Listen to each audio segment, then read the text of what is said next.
There we go. We're on live. There we go. Okay, so what's good, YouTube? This is Rashawn Bell in the building, and I got my veteran Mike with me. Yo. And today we're gonna review two albums from very underrated yet talented R&B singers.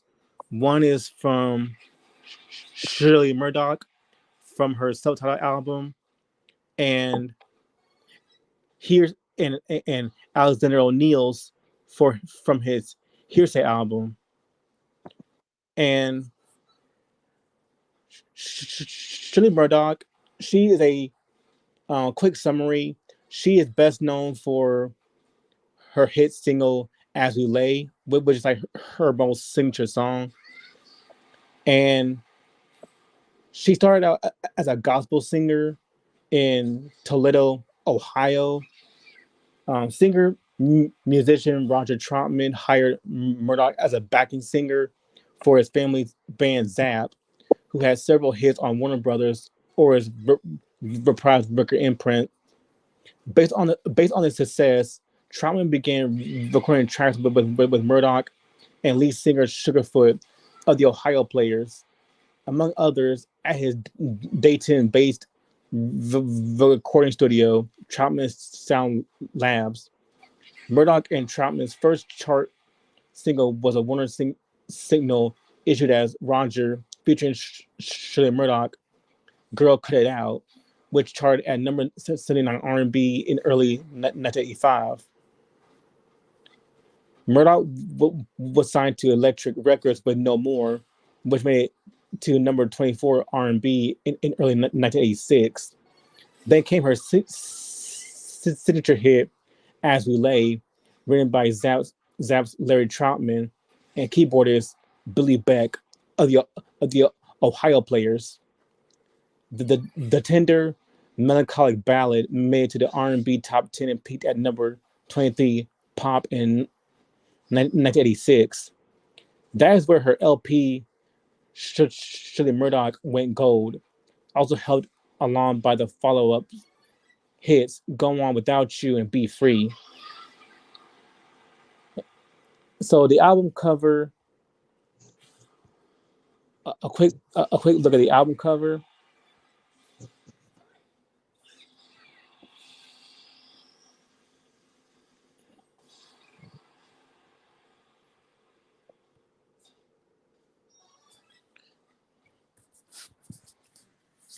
This is what it looks like.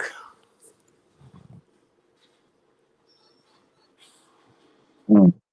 Yeah, it's very simple. It's her in red, very gorgeous.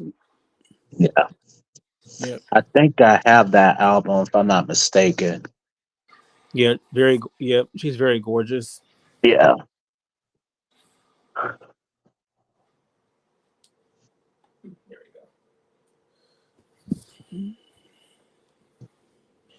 So this this album has 13, 13 tracks.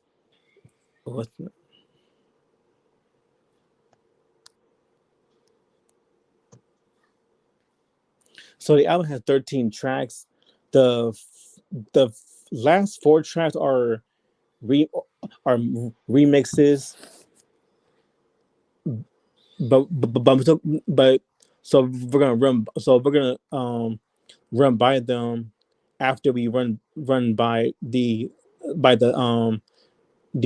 other nine songs. So track one is "Be Free." Very great way, very good way to talk about the album. So "Be Free" centers around a woman who is tired of being confined to her four walls in the expectation of her partner. She was born to dance and express herself freely, but her partner is not supportive of her desires. She feels trapped and controlled by his judgmental gaze and wishes to break free from the constraints of their relationship.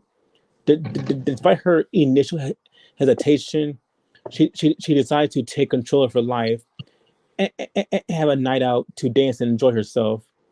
The song is about the importance of self expression, and the idea of breaking free from the constraints of societal expectations. The lyrics present a relatable sentiment of feeling trapped in a relationship where your partner does not support your passions and desires, which is true in some cases, in some relationships. In terms of musical style, Be Free fuses R&B and dance music, creating an upbeat and energetic track that encourages listeners to move their bodies. The song's catchy chorus and upbeat tempo make it a popular dance track even today. So very great way to start the album. I love Shirley Murdock's vocals, where she showcased her vocals. Very very very great singer. Very talented. I love the message. Like it's simple but it's concise. Simple but it's concise. So great song. Be Free. This is a great way to start the album. It has that like a bit of like a dance like funk to it. I've never really heard this one before, but she definitely did her thing on this song. And yeah, this is a great way to start the album. I actually enjoyed it. Right. Christian Especially was good. yeah, especially what she's sung tonight like that right there is a Yes, that's a catcher. I So agree. hmm so track two is No More. Very dope song right here. This one describes a woman who is longing for her lover's touch and company. She is reminiscing about the moments that they share together and is trying to reach out to him on the phone. The lyrics evoke a sense of desperation and urgency as she pleads with him to pick up the phone and not leave her alone. She recalls their intimate moments, how his touch was so tender that she reminisces about it. Shirley Murdock is not necessarily using sexual desire to depict their relationship, but demonstrating how comforting it is to find solace in someone who's aware of her needs. The chorus of the song, "So hurry, boy, would you please pick up the phone? Answer the phone. I'm alone. I can't wait no more. I can't wait. I can't wait to be alone." Emphasizes her plea for a lover to not leave her alone. It highlights the emptiness she feels and the intense need she has for his love and companionship. And yeah, we all need to feel love and compassion and feel compassion, not to be lonely. And those are very and that's very true because how many times have you seen anybody in a relationship, young or old, who don't give their lover the time of day? Right. And it's not all people. It's not all lovers. It's certain ones where they feel like, oh, we can't be together. Oh, we can't do this and that and third, or they go through breakup, or there's abuse going on, or just if they struggling if they're struggling with their inner demons. Like this song is an eye opener for anyone who's had experienced some type of turmoil in their relationship, and they and all they want is love, solace, and comfort. So this song is very dope. Love the message to it. Um, Murdoch, her vocals are are on point. It's just a good song. No More. This was another good song. I definitely enjoyed it. Love the lyrics and love the beat. I like it. Very good song. She definitely did a thing. Yep. What up, Christian?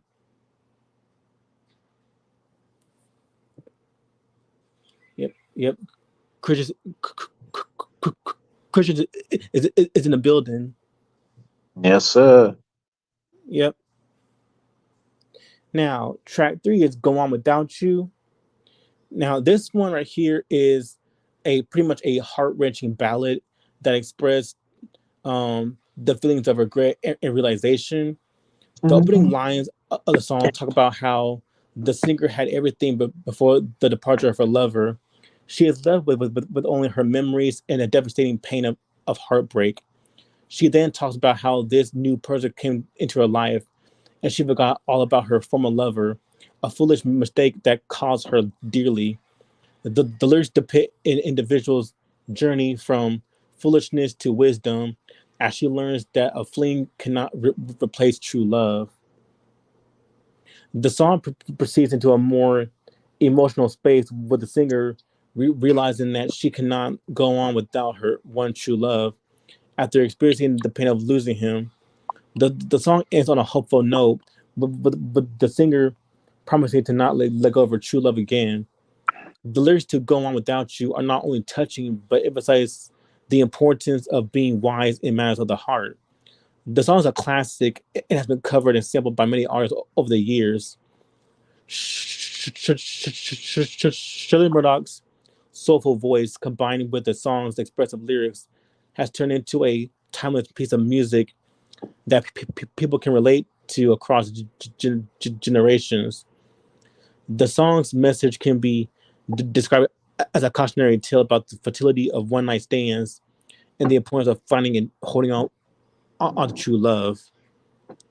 And that's all you need to know. Like, very true, very concise. Just I love the message. I love the vocals. So this is a pretty good song. Go On Without You. You know what singer I could see covering the song? Who Stephanie Mills. And when I Stephanie first when I is Stephanie first Mills? Yeah, Stephanie Mills. So when I first heard this song, I've heard it on the radio. I thought this was Stephanie Mills singing because it kind of has like a she's kind of has a similar pitch like Stephanie Mills does. Yeah, So I kind of got it. I didn't I thought it was, but I thought it was Stephanie Mills at first, but when I looked it up, I'm like, oh wow, it's somebody it was somebody else. So this was like literally my introduction to Shirley Murdock was this particular song. And I think this is like one of her um to me, this one is like should have been like one of her signature songs too. definitely, And, and I feel like they I don't know, like between this and As We Lay, I think both of them, I think equally her best, like at least two of her best songs. You know what I'm saying? most definitely, because that's how I mean. Shirley Murdock, people know her for As We Lay.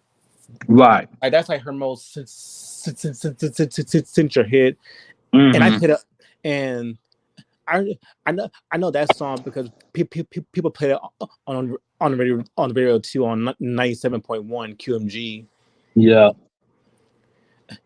I could also see there's another R&B artist that I could definitely see doing this song. Uh huh. Phyllis Hyman. I can see that. Yes, Phyllis Hyman. Um, Angela Bofield. Well, if they're still living, like if they still lived, like I could Angela definitely, Bofield. Yeah, I could see that.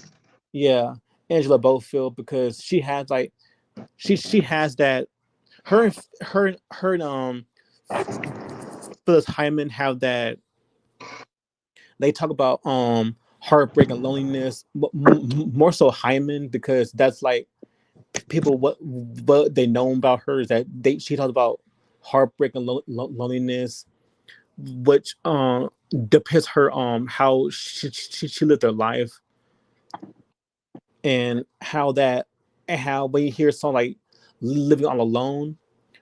That song pretty much describes how she feels and the aftermath where she commi- c- committed suicide via Yeah. via drug overdose. But she, Hmm. yeah, very very, very sad. Recipe to Phyllis Hyman.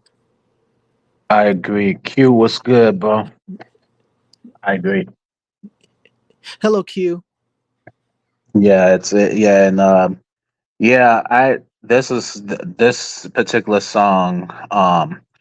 They used to. I remember Saturday nights around. I used to stay up and watch movies and stuff like that, and I would. It would be like 2:30, maybe 3 a.m. and they played the song on the radio. I think it was 92.3 Detroit, and I used to because mind you, the radio was in the living room, so I used to quickly go in the radio. I used to quickly go in the living room and listen to the radio, like literally purposely cut up the radio. That it was that great. The song. Yeah.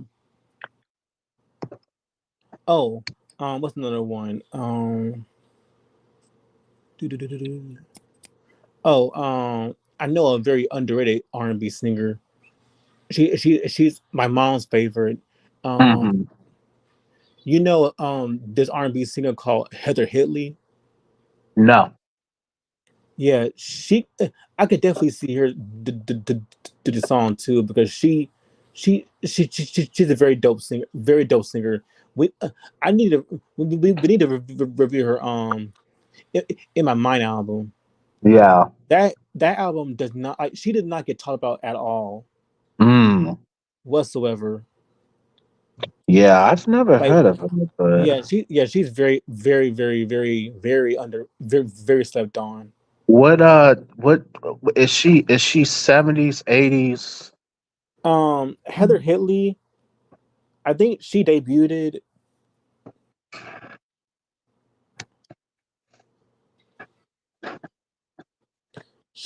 in 2002, so she like early 2000s Early R 2000s. R&B. Like she's a R&B soul gospel singer. Okay.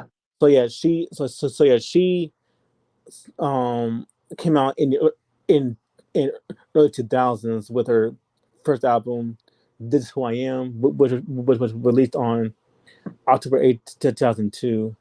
Hmm. Her second album, in my mind, came out in 2006. Okay. Yeah, that's not that's my mom's favorite singer. That's what's up. Yeah, and she also likes Shirley Murdock too. Right. Yeah, so she's more like old school, like old school R&B, like old school heads, like Yeah. Prince, Def Leppard, um, ACD. Yeah, That's the best way to go. yeah. Like, well, but when it comes to Def Leppard, she's more of a like she loves the song "Pour Some Sugar on Me." That's a good one. That's my dad's favorite. Yeah, and she also knows girls just want to have fun. Cindy Lauper. Yeah, Yeah. yeah. That first album, that was her best album. Her best album. Right. But no, but I don't think no one talked about her other albums like True Colors No. or A Night to Remember. I don't think no one talked about her other albums. But they go for I mean, but they because they stick more to like her first album because Hmm. that's her most iconic one. Right. Yeah, yeah. We could do second album if you're down with that. True Colors. Yeah. Yeah. I'm down with Yeah, I it. love Cyndi Lauper, I legend. too. That. Yeah. Do you think she's like slightly underrated, Who or do is you think she's gotten? Cyndi Lauper? Yeah, or do you think she's gotten the recognition? I don't think she's underrated. I mean, she's very popular. She's Mhm. a very popular pop artist because it was if it was if it was for Lopper, we wouldn't have people like Lady Gaga. Oh God, yeah. Because because Lady Gaga, like she's known for like her very eccentric clothing and outfits, Yeah. and people always go like whenever she's on live or in her music videos, people always say, "Oh, where's Lady Gaga gonna wear? Is she gonna wear some really out there clothing?" Hmm. Like don't pay attention to her vocals or her artistry. I think she's very talented. She's a very talented singer, but people only go for her because for out like what kind of outfit she wears. She's a And great actress. I love her acting. yeah, like like she has songs I like I love Poker Face, Telephone, Bad Romance. Hmm. Like I love her songs, but it's just like I'm not like I'm not like a die hard fan of her, but I do Right. respect her craft. Yeah. Yeah, I mean, you gotta thank Cyndi Lauper for um influencing the younger generation of artists like Lady Gaga and the rest. Hmm. And Cyndi Lauper, she can definitely sing too. Yeah. Yeah. So True Colors, that's gonna be somewhere in. I think we can do it in September, Okay. like mid September. Yeah, Cool. yeah. So that's True Colors. So um, what happened? Oh, there we go. Okay, so next song is Truth or Dare. Now this is a very dope song here, Truth or Dare. So pretty much this song reflects on a woman who questions her partner's loyalty and commitment to the relationship. The woman hears rumors that her partner has been having a relationship with another woman who is new to the city and considered attractive by many men. She confronts her partner and asks him to choose between revealing the truth or taking the dare, implying that she is willing to accept whatever truth is revealed.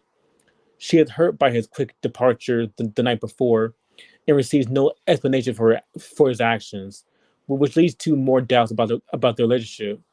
The woman questions if her partner truly care for her and requests he tells her the truth about his actions.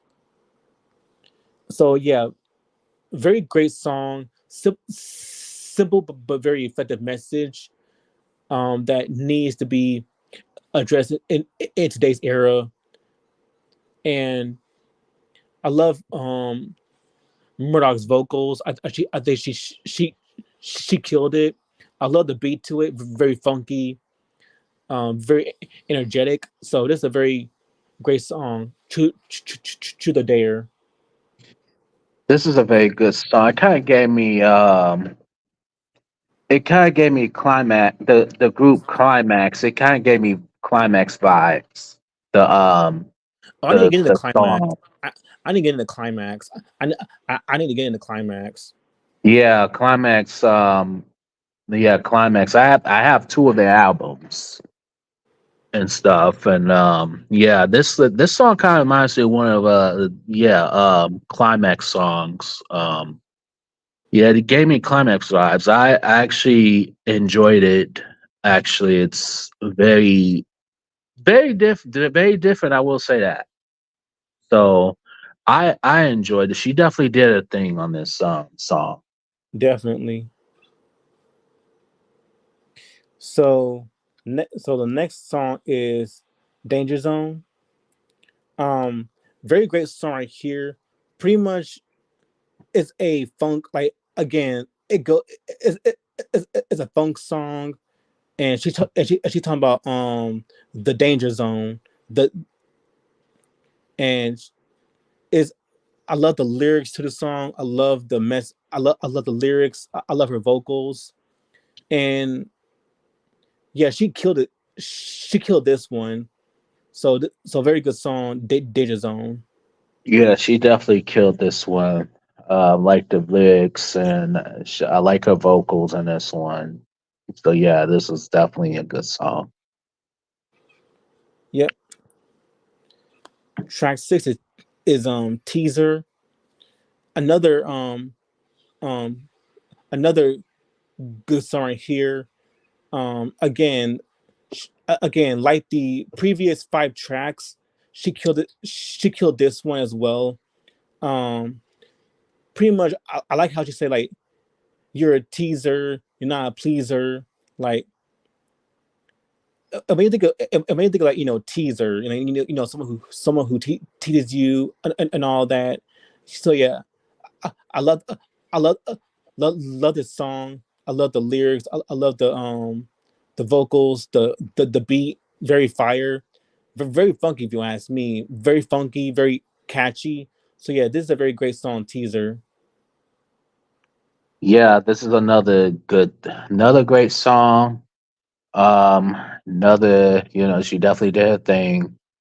Like the funkiness to it, like you said. Right. Yeah, I enjoyed it. And now her most signature song, As We Lay. And this is a very great song right here. Very great song, and this is the reason why she is best known. And this is where she really is best known for. Well, the song pretty much represents what she's known for, like those very soulful ballads.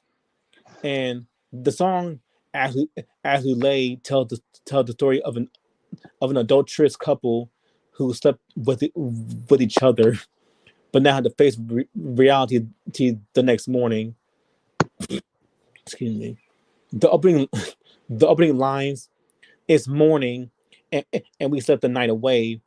It happened. Now we can't turn back the hands of time. Shows the regret that the couple feels about the impulsive act they committed in the heat of the moment. Excuse me. The line, we both belong to someone else, highlights the guilt they feel for betraying their partners.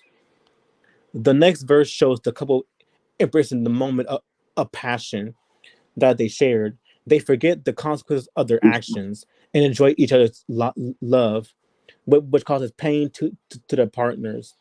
The lines, as we lay, we forgot about tomorrow.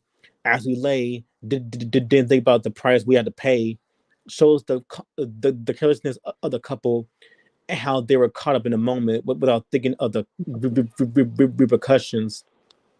In the final verse, the reality sets in as they both have to go their separate ways.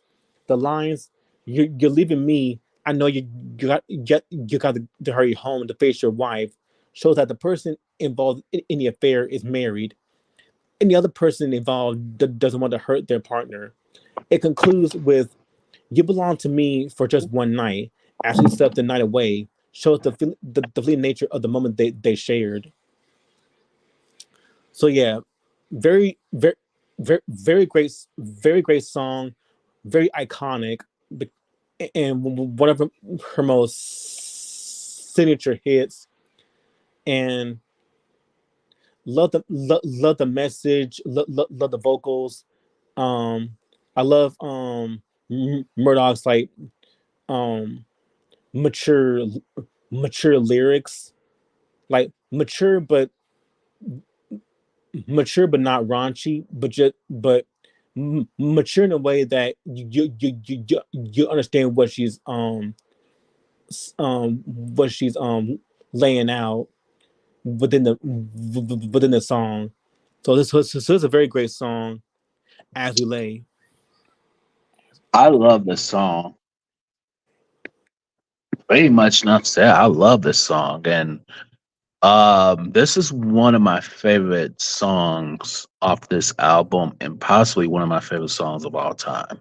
Um, this is definitely her signature song, and definitely love the lyrics. It had that quiet storm. You know what I'm saying? Yes, yes, Quiet Storm. I, Yeah. I love Quiet Storm, and Yes. if we're gonna talk about um the next album, which is also had combines elements of Quiet Storm too. Yeah. And yeah, this had that.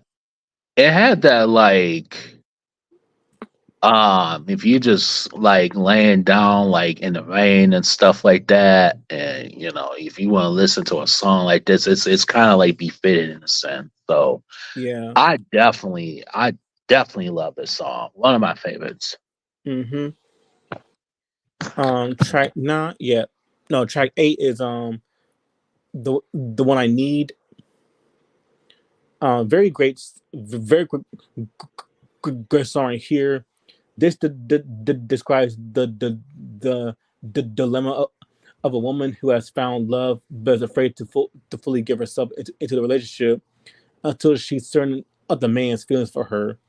She has been hurt before. It doesn't want to make the same mistake again. The first verse talks about how she has so much love to share with her partner, but before she does, she needs to know that he loves and cares for her just as much.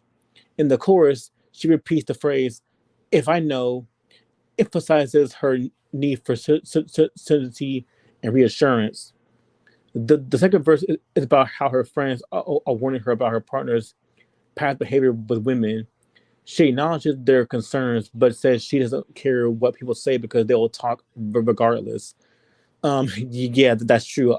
A lot of people like to talk shit about people behind their backs. Hmm. Like you still have people out here talking about Chris Brown and how he beat up Rihanna, which that happened a long time ago. Okay, Chris Brown and Rihanna are best friends. Rihanna, she's past that. Okay, she's past that. Hmm. Hmm. They're past that. I mean, they're they're best friends now. They made up. Move on. Hmm. But you still got people talking shit about Chris Brown, which Right. I I don't understand why. How Right. yes, he made a mistake, but he learned from that. That's what you do. You learn from your mistakes. That's true. Like some what like some people had to live with it. Some people can change from their mistakes. Right. Okay, and this whole and they try to cancel him too. Like I don't understand. I hate this whole cancel culture shit. I do too. They don't cancel half these rappers that mumble. Okay. Sexy Red, cancel Sexy Red. Yeah, Like, yeah, yeah, yeah. cancel Yeah. cancel that bitch. I Yeah, cannot. can we? Yeah, can they? Can Please, they? Can we get that? yeah, please cancel Sexy Red. Yeah. Because she's not good. She's not. She does not represent hip hop at all. No, she don't. Like, how many times have you like all she talks about in her songs is sex and fucking. That's all she talks about. It's sex and fucking, Hmm. and not to mention, and not to mention, she's not a good role model to these young these very young kids, Right. because I don't know if you know this, but I think one of the people, I think it's one of the teachers from a school where she made like this stream, this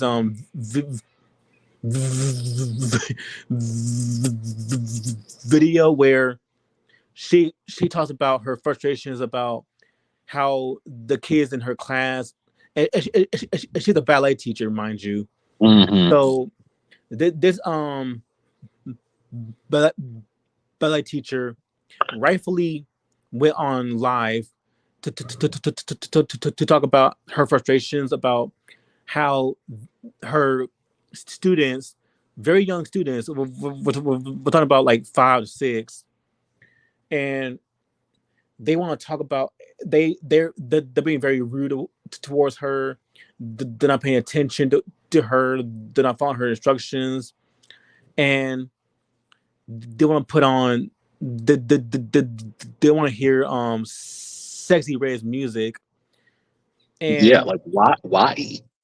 the teacher was rightfully pissed about it, and and she called out the parents too, and the parents were like so in my own words, the like it's not our fault. Our our kids our kids act like this.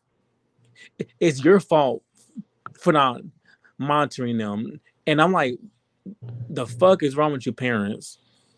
Right, but Like you guys are you guys are the parents. You right, guys you your guys' job is to guide your kids to be better people, not to have them listen to Sexy Red and thinking right, that's gonna help them in the near future, because it's not. Sexy Red is not uh, is not your kid's babysitter, and she's not a good role model at all. right. Because how many times have you talk have you have how many times can she talk about sex and fucking, and how many men she slept? Exactly. Like, too many to count, mind you. Yeah. And not to mention, like, cancel Jojo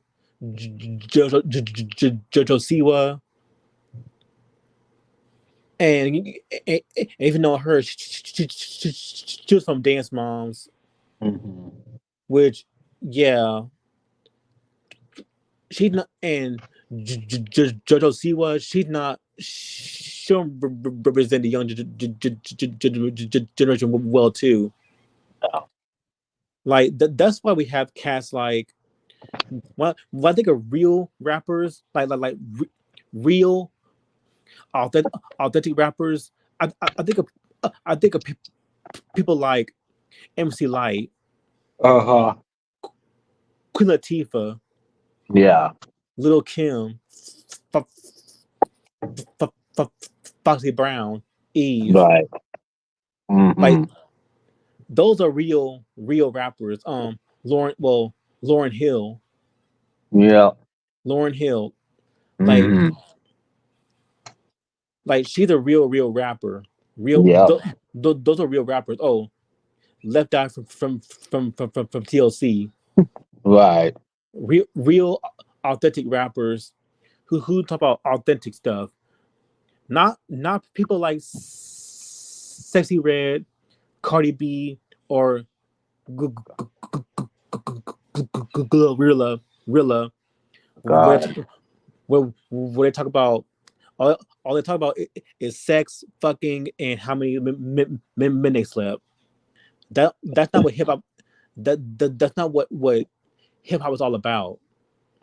But here's my thing, and these pens and stuff. And I'm glad you mentioned uh that story. The teacher, rightfully so, rightfully so. I would be, if I was a teacher, I would be complaining, and it was to these parents that um saying, well, it's not. Well, yeah, it is. First off, number one, it is not the teacher's responsibility to raise your children. You know what I'm saying? Teacher Cody could do so much, but it all starts at home, Right. because if they're bringing that type of shit to school, then it starts at home. So that means these, mind you, these are the same parents that listen to people like Cardi B and Sexy Red. They listening with their children and dancing with their children, which I think is ratchet, and I think it's just so stupid because you're not promoting how to be a good parent. If anything, you treat your son or daughter like they're your best friend or they're like your brother or sister. It's like, no, you can't do that. You gotta be authoritative. If you're not authoritative, then you're not a good parent at all. You shouldn't have kids. Right.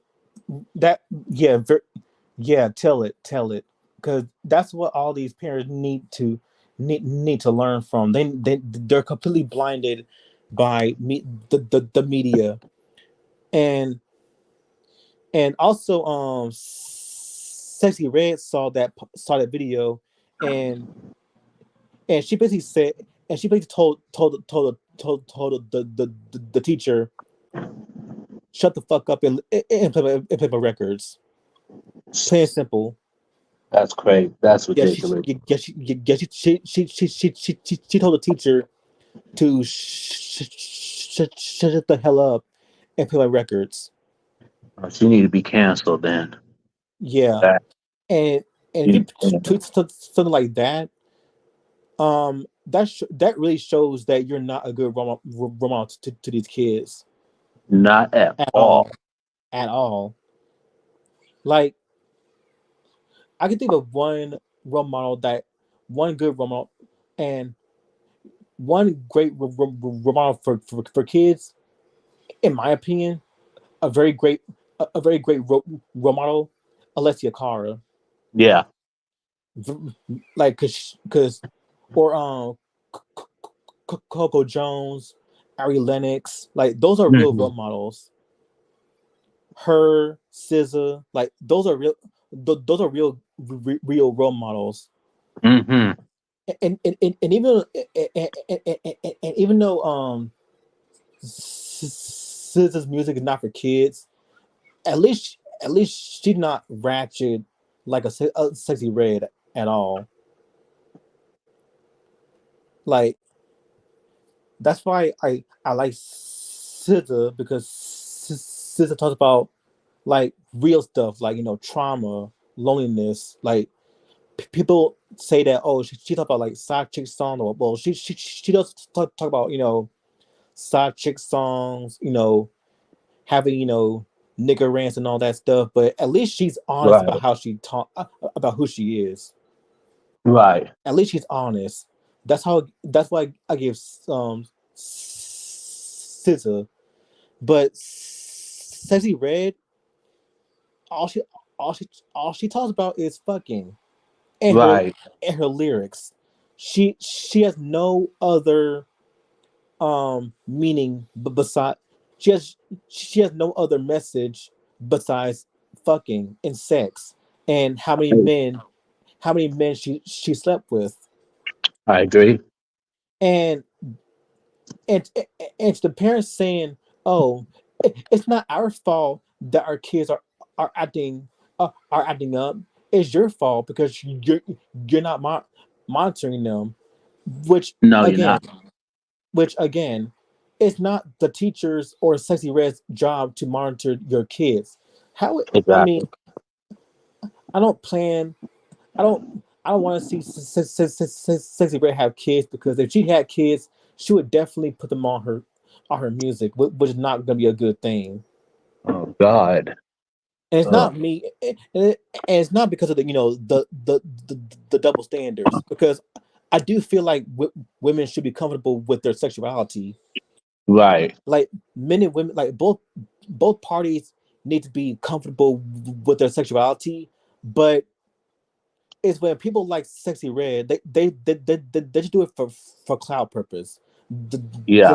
They're not doing it for because they're honest, or they're honest, or they want to you know send a positive message about sexual freedom and, sex and female empowerment. No, she did not represent that.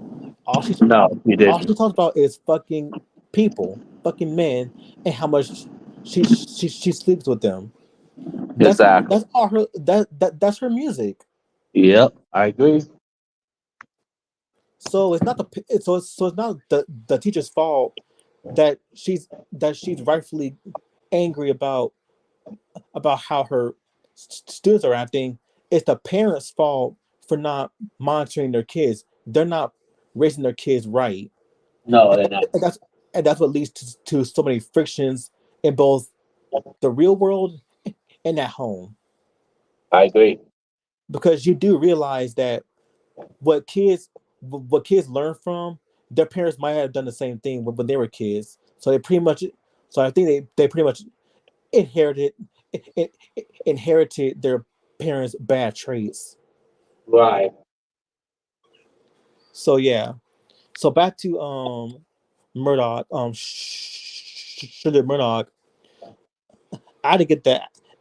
I had to call that out because there's no way because you can't convince me that Sexy Red is gonna raise your kids.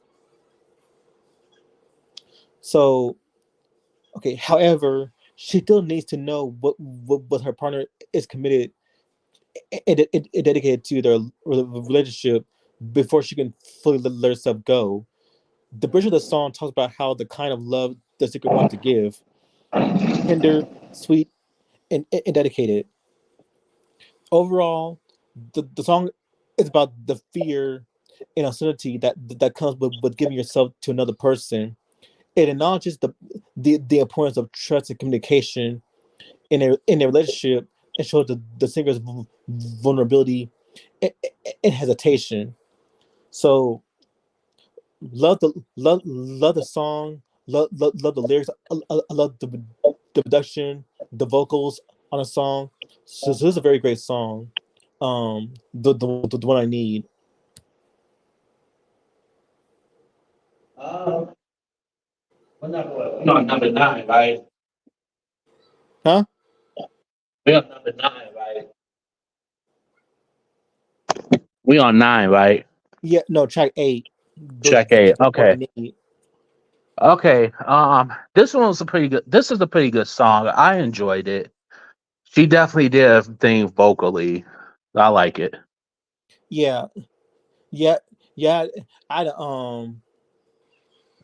address that address that sexy red part because we need more real real hip hop because real hip hop matters. Real music matters in this world.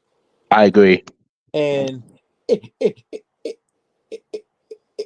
if we don't educate like the youth, then there's gonna be a problem. And and myself, well, I'm only I'm 26, but at least I grew up listening to real music. So okay, so track 9 is tribute. So pretty much tribute is just her. It's a powerful testimony of gratitude to God. So pretty much she talk so pretty much is a very short track about her devotion to God pretty much. So this is a very great song. Tribute, tribute. Yeah, that was good. Tribute, that was good. That was a good short it was a Yeah, short song. I liked yeah. it. And the rest, and so the last 4 tracks, those are the same as the um as track 4, track 7, track 2, and track 9. But they're like longer versions of those tracks. So but so I'm gonna go by them real quick. So pretty much these last 4 tracks are very, they're very great too. Like they're just re, re, remixes of the original four tracks. So they're pretty good. Nothing more to say about them. Yeah, I agree. To be honest with you, I've I've listened to them before. I didn't really need to listen to them again like that. But yeah, they Yeah, are. Yeah, they're just like longer versions of stuff. So I mean, they those are all great songs. So yeah, and that's the top, and that's Shirley Murdock's first album. So overall, this is a very great album. Very great, very great debut album from Shirley Murdock. I love the production. I love the lyrics. I love her vocals. She can definitely sing her heart out, and she definitely deserves her flowers too. Very underrated singer, and I wish she gets the and, and I wish she gets the recognition that she deserves because people only because people know her for that song as we lay and um as we lay and go on without you, but I feel like she has other songs on this album that could definitely be singles or songs that could be heard on the radio, like Danger Zone, the one I need, to the dare, like those songs. I could definitely be definitely hear on the radio, or they could be singles. And I'm a, I'm a, I'm gonna give this album give this album a strong yay, because this album is very dope, very great, yet very underrated. So that's Murdoch's first album. I give it a enthusiastic yay for. Yep. I think she's very underrated as an artist, and she definitely hasn't gotten enough flowers, enough recognition. Right. Um, definitely, um, her vocals are on point. Gives me Stephanie vibes type, vocals in a sense Yeah. too. Um, she definitely, you know, sang her heart and soul in all these songs. So I love the production. The production was great. Everything about it was great. I believe this came out in 1985, if I'm not mistaken. It came out in 1986. 86. Okay, So, so yeah, so it's a year after. Well, it's a year before Alexander O'Neill dropped his album Hearsay. yeah. 85 and 86 were very good years of music, of R&B and stuff too. Yep, we have we have cast like the Jets. Yeah, the Jets. Yeah, which they need to get they need to kiss and make up. Yeah, I agree. I agree. Yeah, because their matching album is dope. But Yeah, I agree. but, but, what do you think about their album? B- b- Believe. Believe. Believe. That was her third album. Believe. Did I even? I don't think I listened to that. Yeah, that it has some joints like how can I be sure? Um, Right. that was a great song. Hmm. The same old love. That's a Yeah. great song. I Hmm. don't, but compared to the first two, I don't think it's touching like those first two, because those first two albums from them, those Yeah, are like the best ones. I agree. Like you got it all. Like that's my favorite Yeah. song. That first Yeah. album, but Yeah. Jets are very underrated. Like they definitely. It's a good thing we gave them the flowers too. Right, exactly. I agree. Yeah. But yeah, Yeah, and one of the members died died as well. yeah, Yeah, Eugene Wolfgram. yeah. Yeah, That sucks. yeah, he passed away. Yeah. So it's like one, two, three, four, five, six, seven members Mhm. left. Wow. Yeah, So, but yeah, yeah. Shirley Murdock. This I think I have this album. Like I said earlier, this is a definite must own in your collection. yeah. What's your opinion on the Silvers? You said the Silvers. Yeah, I've heard of them, but I don't think I've listened to them.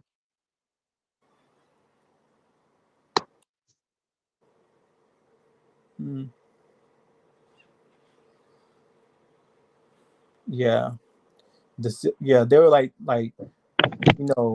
they follow in that Jackson Five, because that the whole fifth filming band, like the Jackson Five, the Silvers, the Barge, Yeah. the Jets, like that whole filming band. I don't think they're as remembered as the Jacksons or the Barge. Right.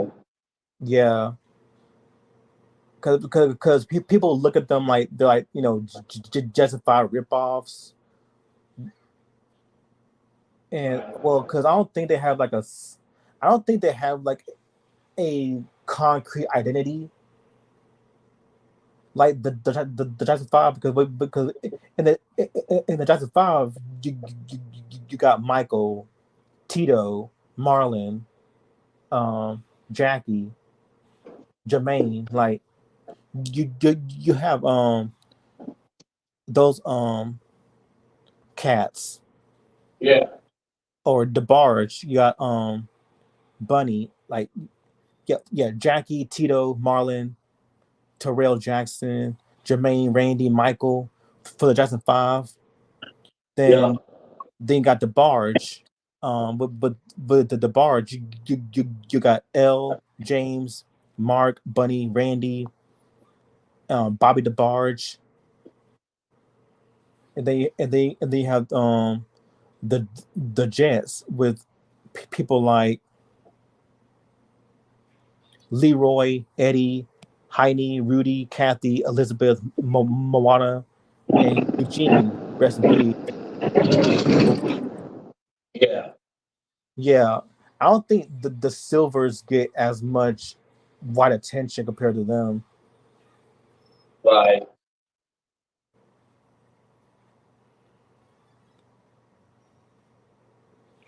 Yeah. Oh, shout out to Reg and Try. They did a review on the Force M the Force the Force MDs. Yeah, I need to get into more of what's these only got one album. Y'all need to get into Force MDs too.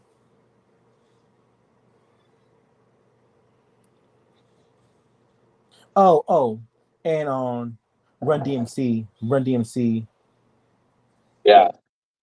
Yeah, we need to talk about them too. Oh yeah, Run DMC. Yeah. Run DMC, YG. So let's move on to Hearsay. So with Hearsay, it has 17 tracks. Let me see. You get 17 tracks. Um, the first track is just it's just the intro, where that pretty much sets up the whole album. Very great way to start the intro. So it's of So nothing more to say here. It's just a very great way to start the intro, and and that leads to the song. What can I say to make you love me?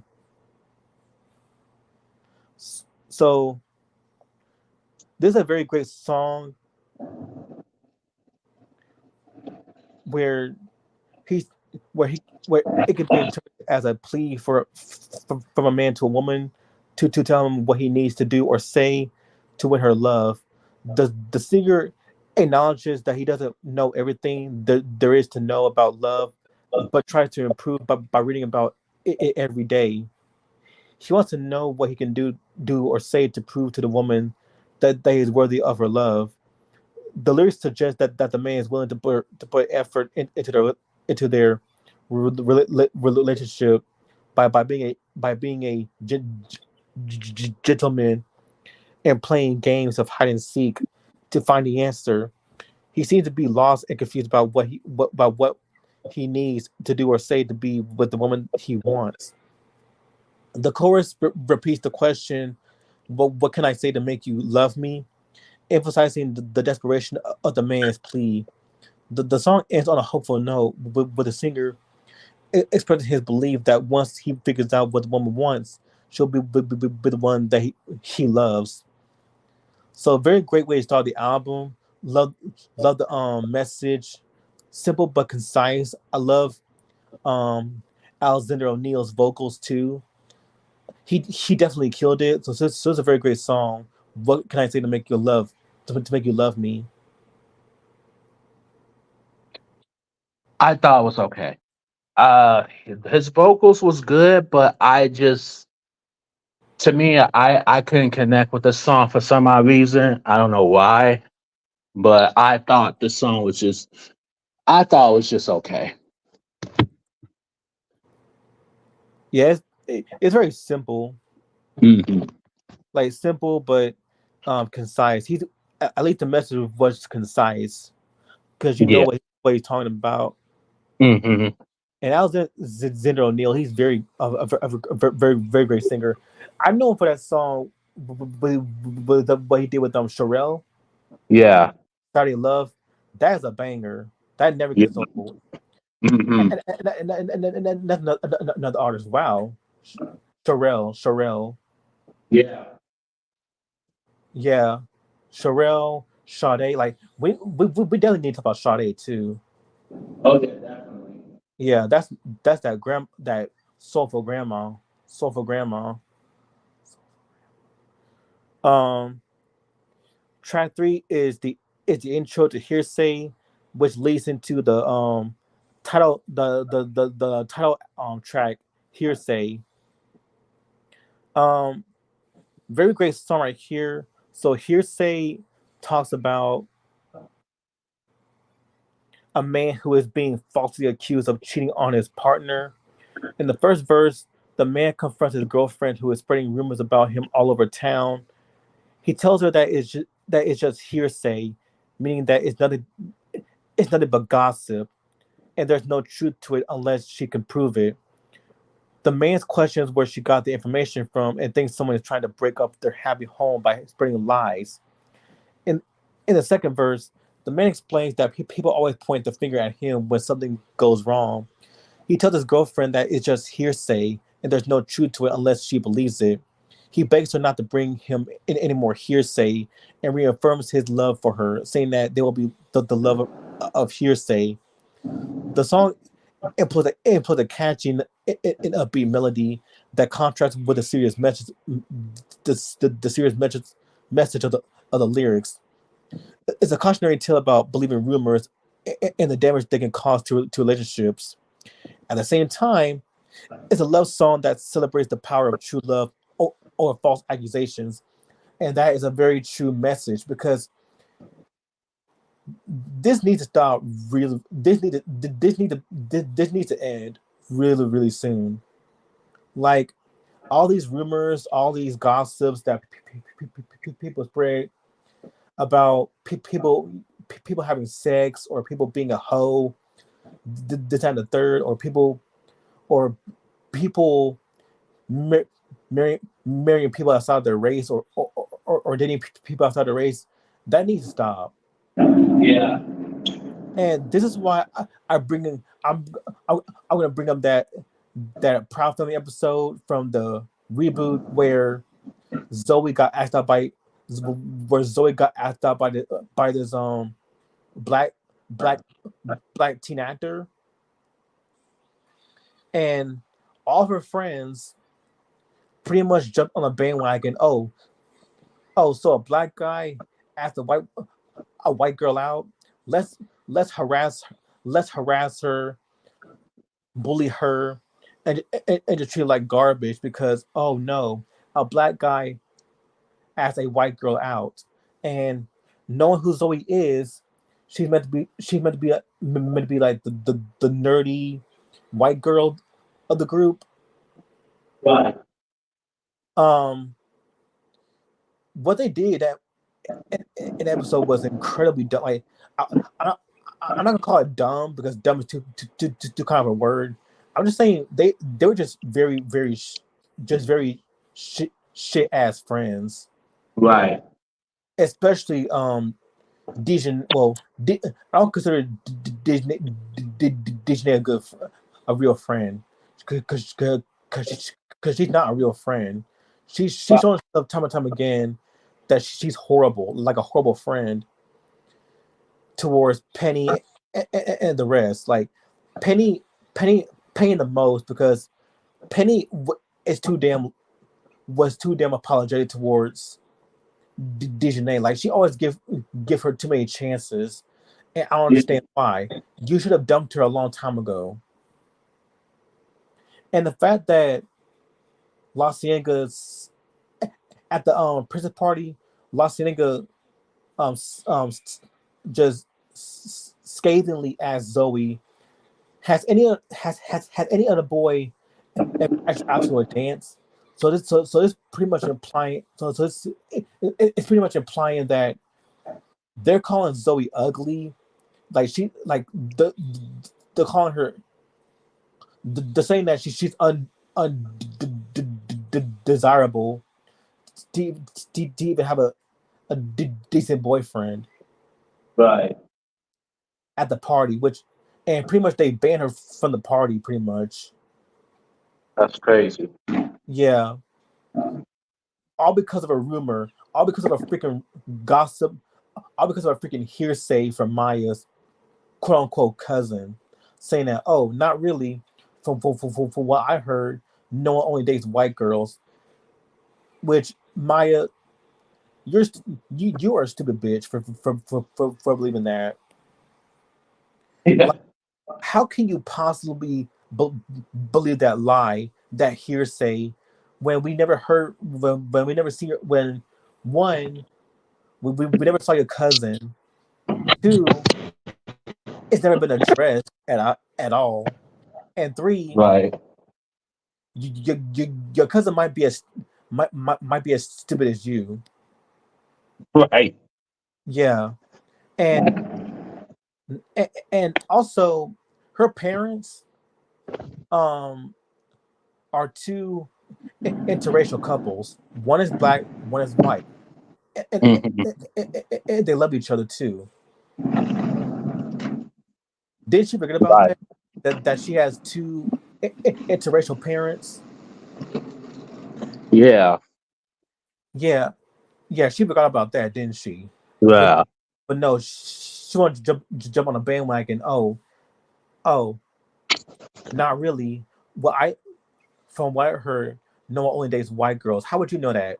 To stop being a Exactly. goofy and just be smart for once. Exactly. Yeah, and you know what? One show that did this whole oh, there's two interracial gay couples to almost the right way. Hmm. Loud House. Hmm. Yeah, the Loud House. And that's a Nickelodeon. That's a Nickelodeon show. When they introduced Clyde's parents, his parents are two gay couples. One is Right. white. One is white. One is black. Hmm. And in that show, nobody made a fuss about it. they didn't treat them like strangers. They didn't treat them like aliens from another country. Right. They they weren't homophobic at all. Like they treat them as normal people, just, Uh-huh. just everyday people. And Right. but it's true because gay people, transgenders, lesbians, like they're real people with real feelings. They're not they're not strangers. They're not aliens. They're not demons, or they're just people. They're people with real, actual feelings. Right. I agree. And the way Zoe was treated in, in the episode, they pretty much bullied and abused her, all because she she, she's a white girl who got asked out by a, a hot black teenager. Right. And I'm not, yeah, yeah, by a black teen actor who is very, who is hot, who is attractive uh, to these girls. And yeah, it's sad how she got treated in in, in the episode, all because of a hearsay. Mm-hmm. So this song reflects deeply on how people get treated so badly because of because of false rumors. Right. And so it's a very great song with a very great message on don't stop with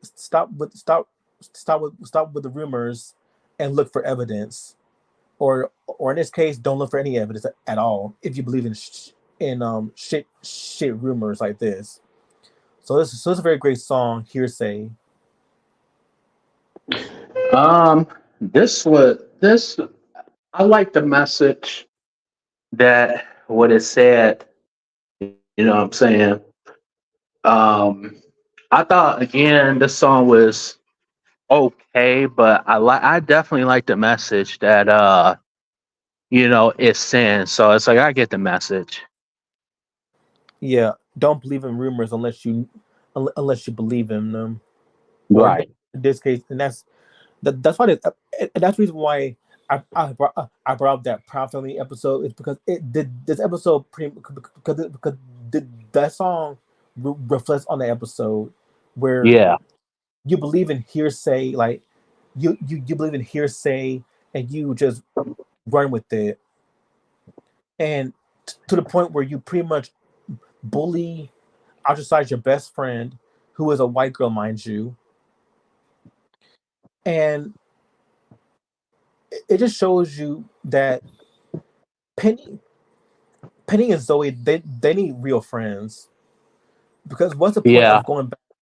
What, what's the point of going back to Dejanay La Cienega, who was never a great friend to begin with? Like, all she was is a crazy ass bitch. Exactly. And Maya, Michael, like, why would and why would you go?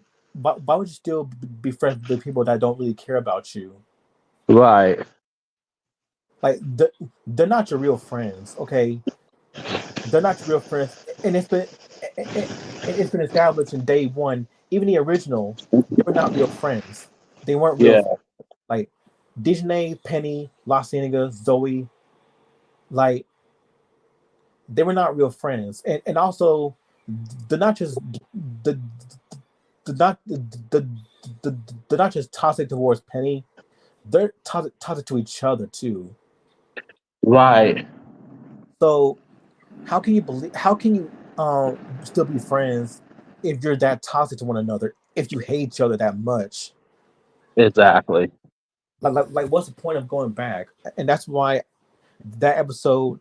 Oh, and the episode's called "The End of the the End of Innocence." Mm-hmm. Yeah, my theory. Okay, my theory is maybe Noah. Maybe Noah asked Zoe out because she was being herself, just being a normal person. Right. And that's the thing about the episode. It villainizes it villainized Noah.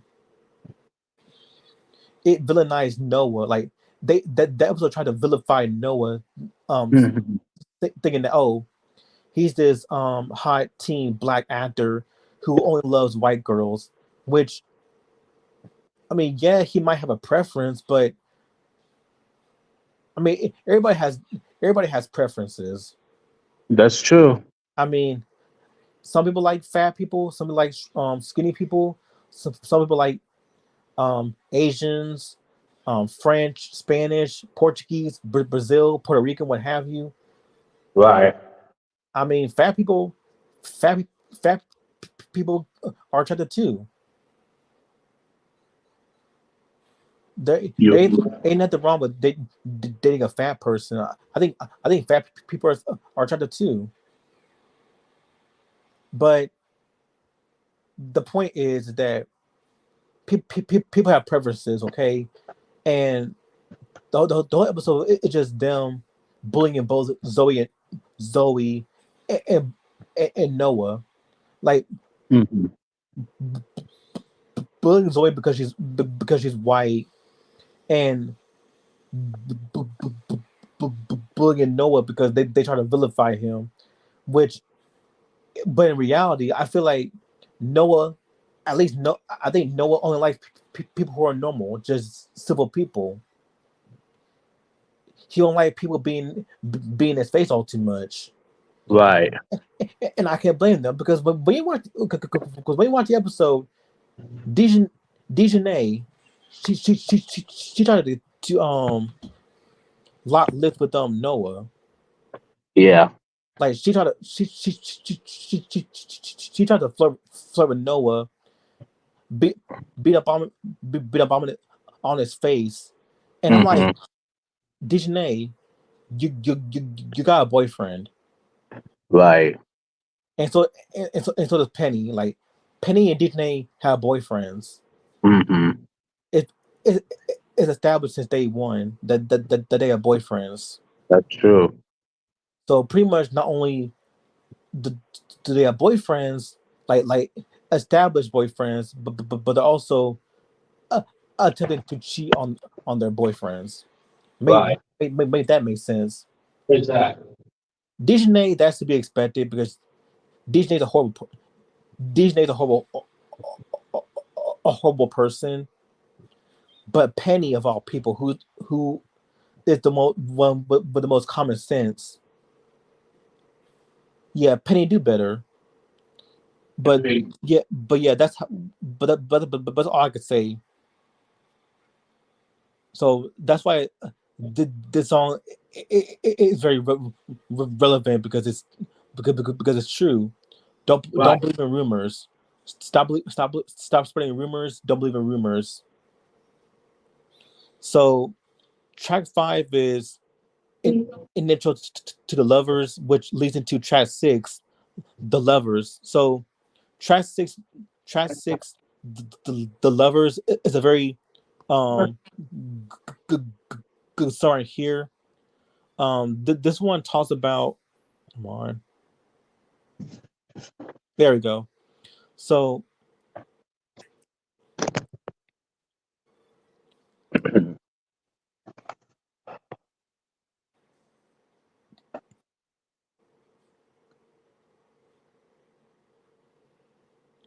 pretty much the lovers points of love in people's lives. Love is all around us, and even though life can be confusing and stressful, we should always opt to choose love over hate. The song encourages listeners to hold on to the love that they find and maintain a positive outlook because love always wins. The lyrics also suggest that we should treat others the way we want to be treated and act with a good heart, which is true. You should always treat people the way they want to treat they want to be treated. The song acknowledges the love that love can sometimes be complicated, and that people might try to interfere with it with a relationship, but not in the end. Love, but in the end, love prevails. The repetition of the line, I really want, I really want to be your lover, show the signs strong, the singer strong, the desire to have a loving relationship with his partner. The lyrics of the lovers are relatable to anyone who has experienced love or heartbreak. The message of the song encourages listeners to cherish love and hold on to it, no matter what difficulties they may face. Overall, the song's a positive and uplifting anthem that reminds us of the power of love. And that's a very true message too, because we all need a few we all need to be treated the way we want to be treated, whether we're different races, different body types, what have you. Like everyone is equal at the end of the day. And so it's a very a very good song. I love the message, and I love the production and the vocals on this one. So it's a very great song. The lovers. This is a pretty solid song. He did his thing on here. I like it. Right. Um, track seven is an intro to Fake, which leads into track eight, Fake. Um, Fake is a pretty solid song right here. This one talks about a woman who constantly changes her appearance and identity, and the singer has had enough of her lies. The lyrics describe how the woman changes her name from Patty to Kay, and her physical appearance from long hair to short hair, and brown eyes to blue eyes, with the help of false eyelashes. She even calls the singer by the wrong name in the bedroom, calling him Clyde instead of Alex. Throughout the song, the singer expresses his frustration and disgust with the woman's constant lying, and how he feels deceived and fooled by her. The repetition of the words "fake" and "you can't conceal it" emphasizes the singer's belief that the woman is not genuine in any, in any aspect of her life. The song touches on the theme of authentic, authenticity, and highlights the importance of being true to oneself and others. The chorus, "You're a fake baby, no rhyme or reason, cause in your mind it's lying season," suggests that the woman's deceitfulness does not have any justification or reasoning, which only adds to the singer's frustrations. And yeah, so pretty much this whole song is about being be true to yourself. Don't lie to your significant other. Pretty song. But it's a very solid song, very enjoyable. I love the lyrics to it, the message, the vocals, the production. Like those are very good. So it's a, a pretty good song. Fake. I think this is probably one of his best songs, if not the best song of this album. I love this song. Love the lyrics. Love the he definitely did his thing. I saw the music video of it, and fun fact, Michael De Lorenzo from New York Undercover, in a blink of an eye, is in the beginning of the music video. If you would have to pay close attention, but he's just in a blink of an eye. But this is a very dope song. I love it. Yeah, fake. What like these songs stage like these songs stick with you too. Like They hearsay, do. hearsay, and fake. Hearsay, fake. The lovers. Like, but pretty much fake because how many times have you been in relationships where people just fake fake who they are? Exactly. Like it's been done. It's been done in movies.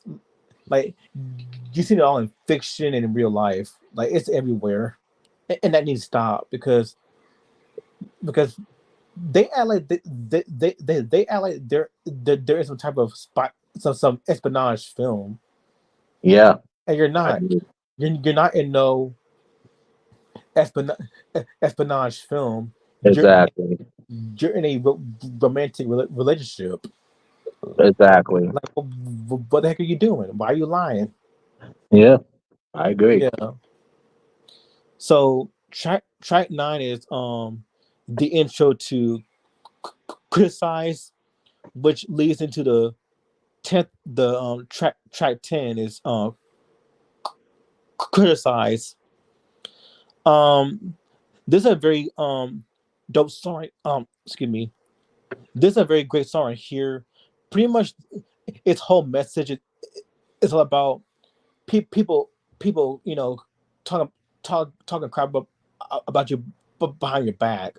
Pretty much, how they just love to gossip and spread rumors about you. They love to criticize your every move, who you sleep with, who you who you dating, and all that. Just people people being nosy and being in your personal life, which they have no business being in. And you know what? I could definitely see this as a sequel to Hearsay, if you know what I mean. Hmm. Because with the song Hearsay, that also talks about people spreading rumors about whatever whatever's is trendy, like who you who how many men or women did you date, how many men and women did you fuck, like, or how many men and women have cheated on you. I'm like, that is not your place. That is not your place. It's their place. Hmm. Exactly. Like, that pretty much sums up what criticize is all about. It's about people just being nosy. Like, you may think they act all friendly towards you. They act all friendly and welcoming, but behind closed doors, they talk so much mad shit behind your back, and you Yes. kind of and you kind of feel some type of way about it.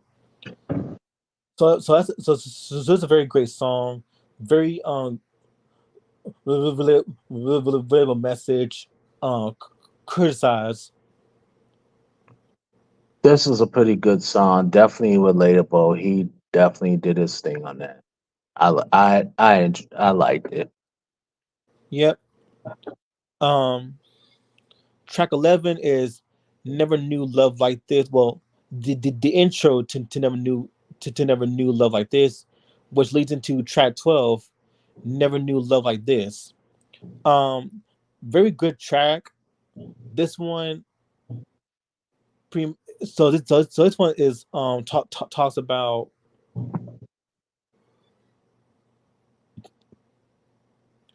d- describes the special connection the singer has with, with his lover. He opens the song by acknowledging that they both are each other's favorite person.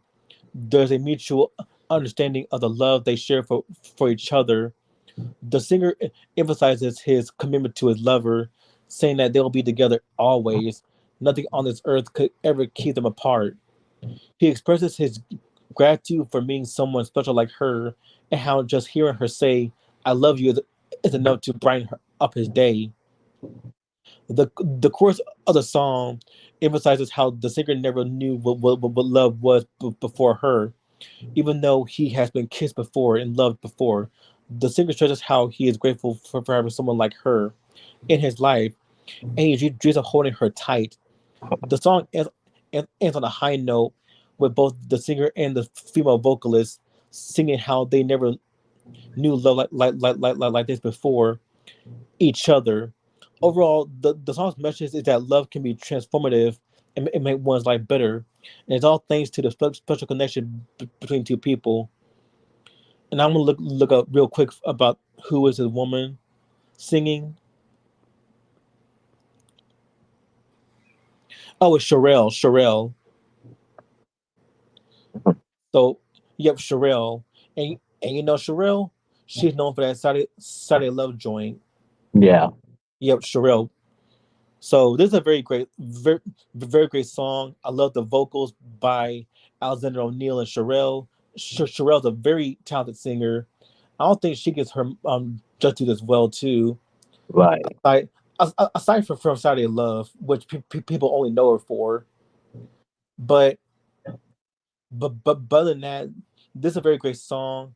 Love the message. I love the vocals. Love the production. So that's on track 12. Never knew love like this. This is a very good song.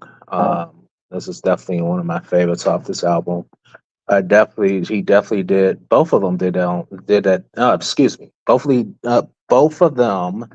I can't talk today. Both of them did that thing on this song. I enjoyed it. I love it. Yeah, Sherelle's gonna come up. Sherelle's gonna come up very soon. Okay. Yeah, yeah, we got to talk about Sherelle too because I don't think she gets her just dues as well. Yeah. But people only but because people only know her for Saturday Love, Hmm. and they just see her. They some people see her as like this one hit wonder. To be honest, Right. Right. you know how you know how people see about talk about oh Martika or Tiffany. They see them they see them as one hit wonders too. Right. Right. So that's how some people are seeing Sherelle Yeah. as a Yeah. wonder because of that song. Right. Uh, track three. I mean, no, not track three. Track 13 is an interlude, which leads into track 14, Sunshine. Now, Sunshine is a very great song. Very, I, lo- I love this song right here. Sunshine. There you go. So Sunshine is a very great song that reflects.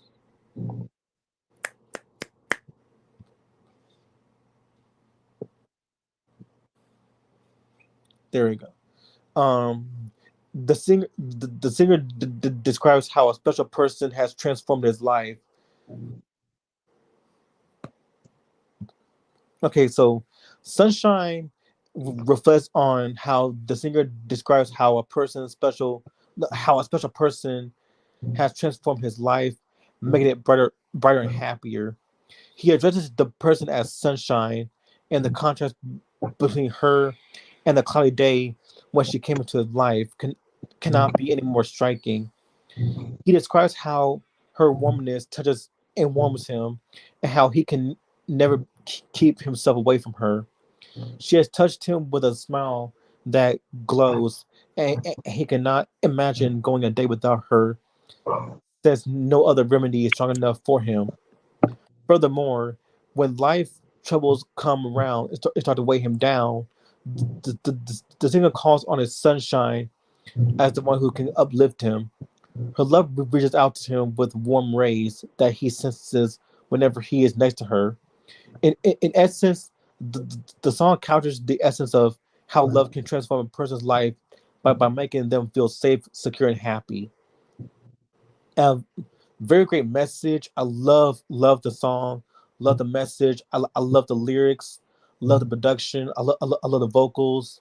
Very the song's very vulnerable too. Very vulnerable song where we all need that one person, whether it's your friend, family, or whoever, who wants to make you feel happy and not make you feel sad all the time. So this is a very great song, Sunshine. This this was this was okay. Um, I definitely like the message on it and stuff. He did his thing. I'll give him that. But it was just to me it was just hype. Yeah, and that's my sister's name, Sunshine. Well, her nickname, Sunshine. Oh, nice. Yeah, that that's her nickname, Sunshine. My oldest sister. Hmm. Um, Track 15 is Crying Over Time. Th- This song right here is pretty solid. They talk about how Alexander O'Neill expresses the pain and heartbreak of a man who is struggling to move on from a failed relationship. The first verse sets the tone, describing the sleepless nights he spends alone, tormented by memories of his lost love. He acknowledges that things don't did not work out well, and it's time for him to move on. Yet he can't seem to let go of the pain and sorrow that continues to grow to grip him. The chorus repeats that every night he cries over lost love, trying to wash away the loneliness that haunts him. He admits that it is hard to let go of the love he still feels for his ex, describing how his heart feels lonely and life seems cold without her. The bridge shows the depth of his despair as he falls to his knees and begs for her to come back to him. The song portrays the universal theme of heartbreak, the pain of trying to move on after a relationship has ended. The lyrics demonstrate the emotional struggle and vulnerability that comes with the end of a relationship, while highlighting the desire to cling to the past despite the pain it brings. The song thrives in its simplicity, allowing the audience to connect with the raw emotions expressed by the artist. Um, very, very solid song. I love the like the lyrics. I love the production. I love the vocals. So it's a pretty good song. Crying over time. Yeah, this is a pretty good song. The lyrics were good. He did his thing on it. I liked it. It was solid. All right. Track 16 is the intro to When the Party is Over, and which leads into the last track, track 17, when the party is over. Um, very very nice way to end out the to end out the album. This one talks about it, it's a smooth romantic R&B ballad that speaks to the feeling of not wanting not wanting a night to end. The song opens with the singer having a good time getting close to a girl on the dance floor. As the last dance is ending, he realizes that he doesn't want to let her go. He comes on a bit strong, asking her to stay with him. He tried to explain that there's no need to leave but when the party's over because he doesn't want to be alone. The lyrics are straightforward and beautifully expresses what many people feel at the end of a night out. Alexander, Alexander O'Neill sings with a soothing, soulful voice that conveys his longing for the person he's with. He's not trying to force anything, but really wants to spend more time with her. There's a sincerity to his delivery that makes the song feel genuine and heartfelt. Overall, when the party is over, it's a classic slow jam that captures the emotions of wanting to extend an enjoyable evening with someone special. The music and lyrics work together to create a romantic mood that's impossible not to feel. So it's a very so it's a very great way to end the album. So that's track 17 when the party's over. Yeah, this was a good way. Nice touch to end off the album. This was pretty good. I enjoyed it. Yep. And that's Hearsay. So overall, um very good album by Alexander O'Neill.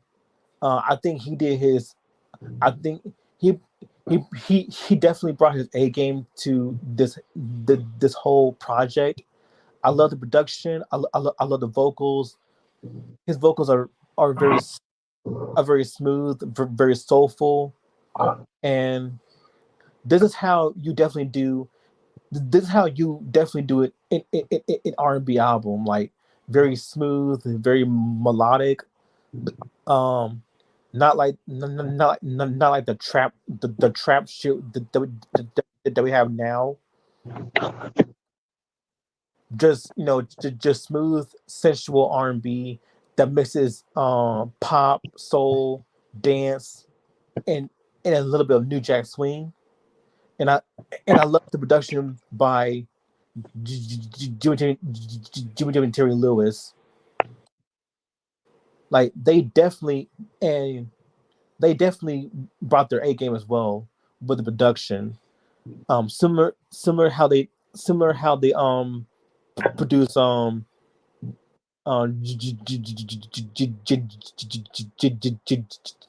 Janis albums like Control, Rhythm Nation, Janet Period, The Rope, All for You. Mhm. The same they brought that same A game with Hearsay, and I'm gonna give this one a, a yay as well because I think this album is very great, very underrated if you ask me. And Alexander O'Neill is a very great singer. Definitely need definitely he definitely deserves his flowers as well. And we don't want to wait for an artist to drop dead to give them their flowers because I think it's very disrespectful. So he definitely deserves his flowers. So so very great job, Alexander O'Neill. Yeah, but he definitely deserves his flowers. I think he's one amongst underrated artists. Um, as far as his album, a I give it like a kind of a weak yay because I only like two or three songs off this album to keep it a buck with you. The rest of them was it was man, it was all right, or it was pretty solid, but it's something that I wouldn't. It would be like a one time listen for me. You know what I'm saying? And like I said, I love Alexander O'Neal. I think he's a great artist. I do want to listen to his other albums and stuff like that. Yeah, So yeah. he got I'm gonna go back to his discography. Hmm. Um, he does have his first album, which is Alexander O'Neill. That's his self-titled album from Yeah. 5. Yeah. That was also produced by Jimmy Terry Lewis and Monte Monte Moore. Right. Yeah, Monte Moore. He's best known as being the keyboardist of Moore's Day's band, the Time. The time. Yeah. Yeah, with Prince. Hmm. Yeah, the Time. Yeah, so it has seven. It has 7 tracks. 7 tracks. Hmm. The first album. Then in 1988, he dropped his my Gift to You album in 1988. That's pretty much a Christmas album, and Right. he did All True Men, All True Man. Hmm. So yeah, he has uh so he has a 1, 2, 3, 4, 5, 6, 7, 8, 9, 10. albums in his discography. Right. But I did but I think this album is very good too. Hmm. Very good album. Both this and Shirley Murdock's album, like you can't go wrong with both artists. And Exactly. like I said, they definitely deserve their flowers while they're still living. Hmm. And that's it. So I'm gonna plan out our next review. I'm do that right now. How you feel about talking about Alessia Cara's second album, The Blades Are Growing? I'm fine with that. Yeah, yeah. Alessia Cara, I think she's a very talented singer too. Because that in the meantime album, her best album. Hmm. That's her best album. Because you definitely see the more mature side of Alessia Cara. And then one thing I love about her is that she's not ratchet. Right. Like, see her? That's Yeah. her. Yeah, that's her in the meantime album. Very dope album. Right. So so the pains are growing, and I'm gonna do how you let's do pains are growing. mm, Right there, Coco Jones. Susan. You want to do 2088? Yeah, that's fine. Yeah, Big Sean and Janae Aiko. Okay. Yeah, that's the group. Yeah, that's it's just a duo. 2088. It it consists of Big Sean and Janae Aiko. Okay. You know what? That could wait till October because uh, uh, in October we're gonna do Janae Aiko. Yeah. Right. So some wait so some put that for October. We can do Alessia Cara's The Pains Are Growing and Alicia Keys. Ooh. Yeah, Alicia Keys is the the Diary of Alicia Keys. Okay. Yeah, because I love I love I love Alicia Keys. I think she's a very talented singer.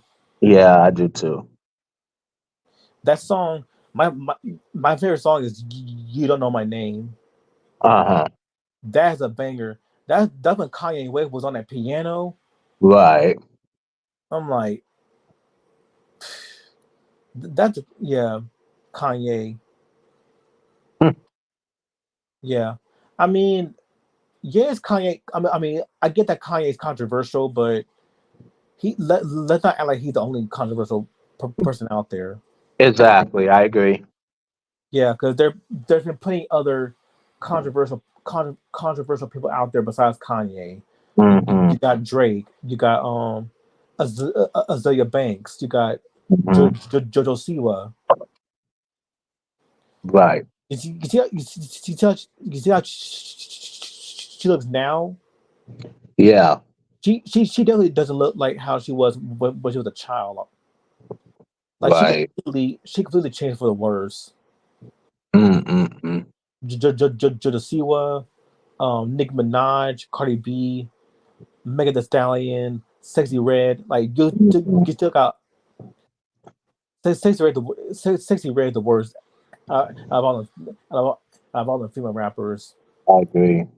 Like how can you sit up there and be so disrespectful, be so ingenuine to a woman who who is rightfully expressing her feelings about how her students are not being respectful towards her, if they want to listen to your trashy ass music.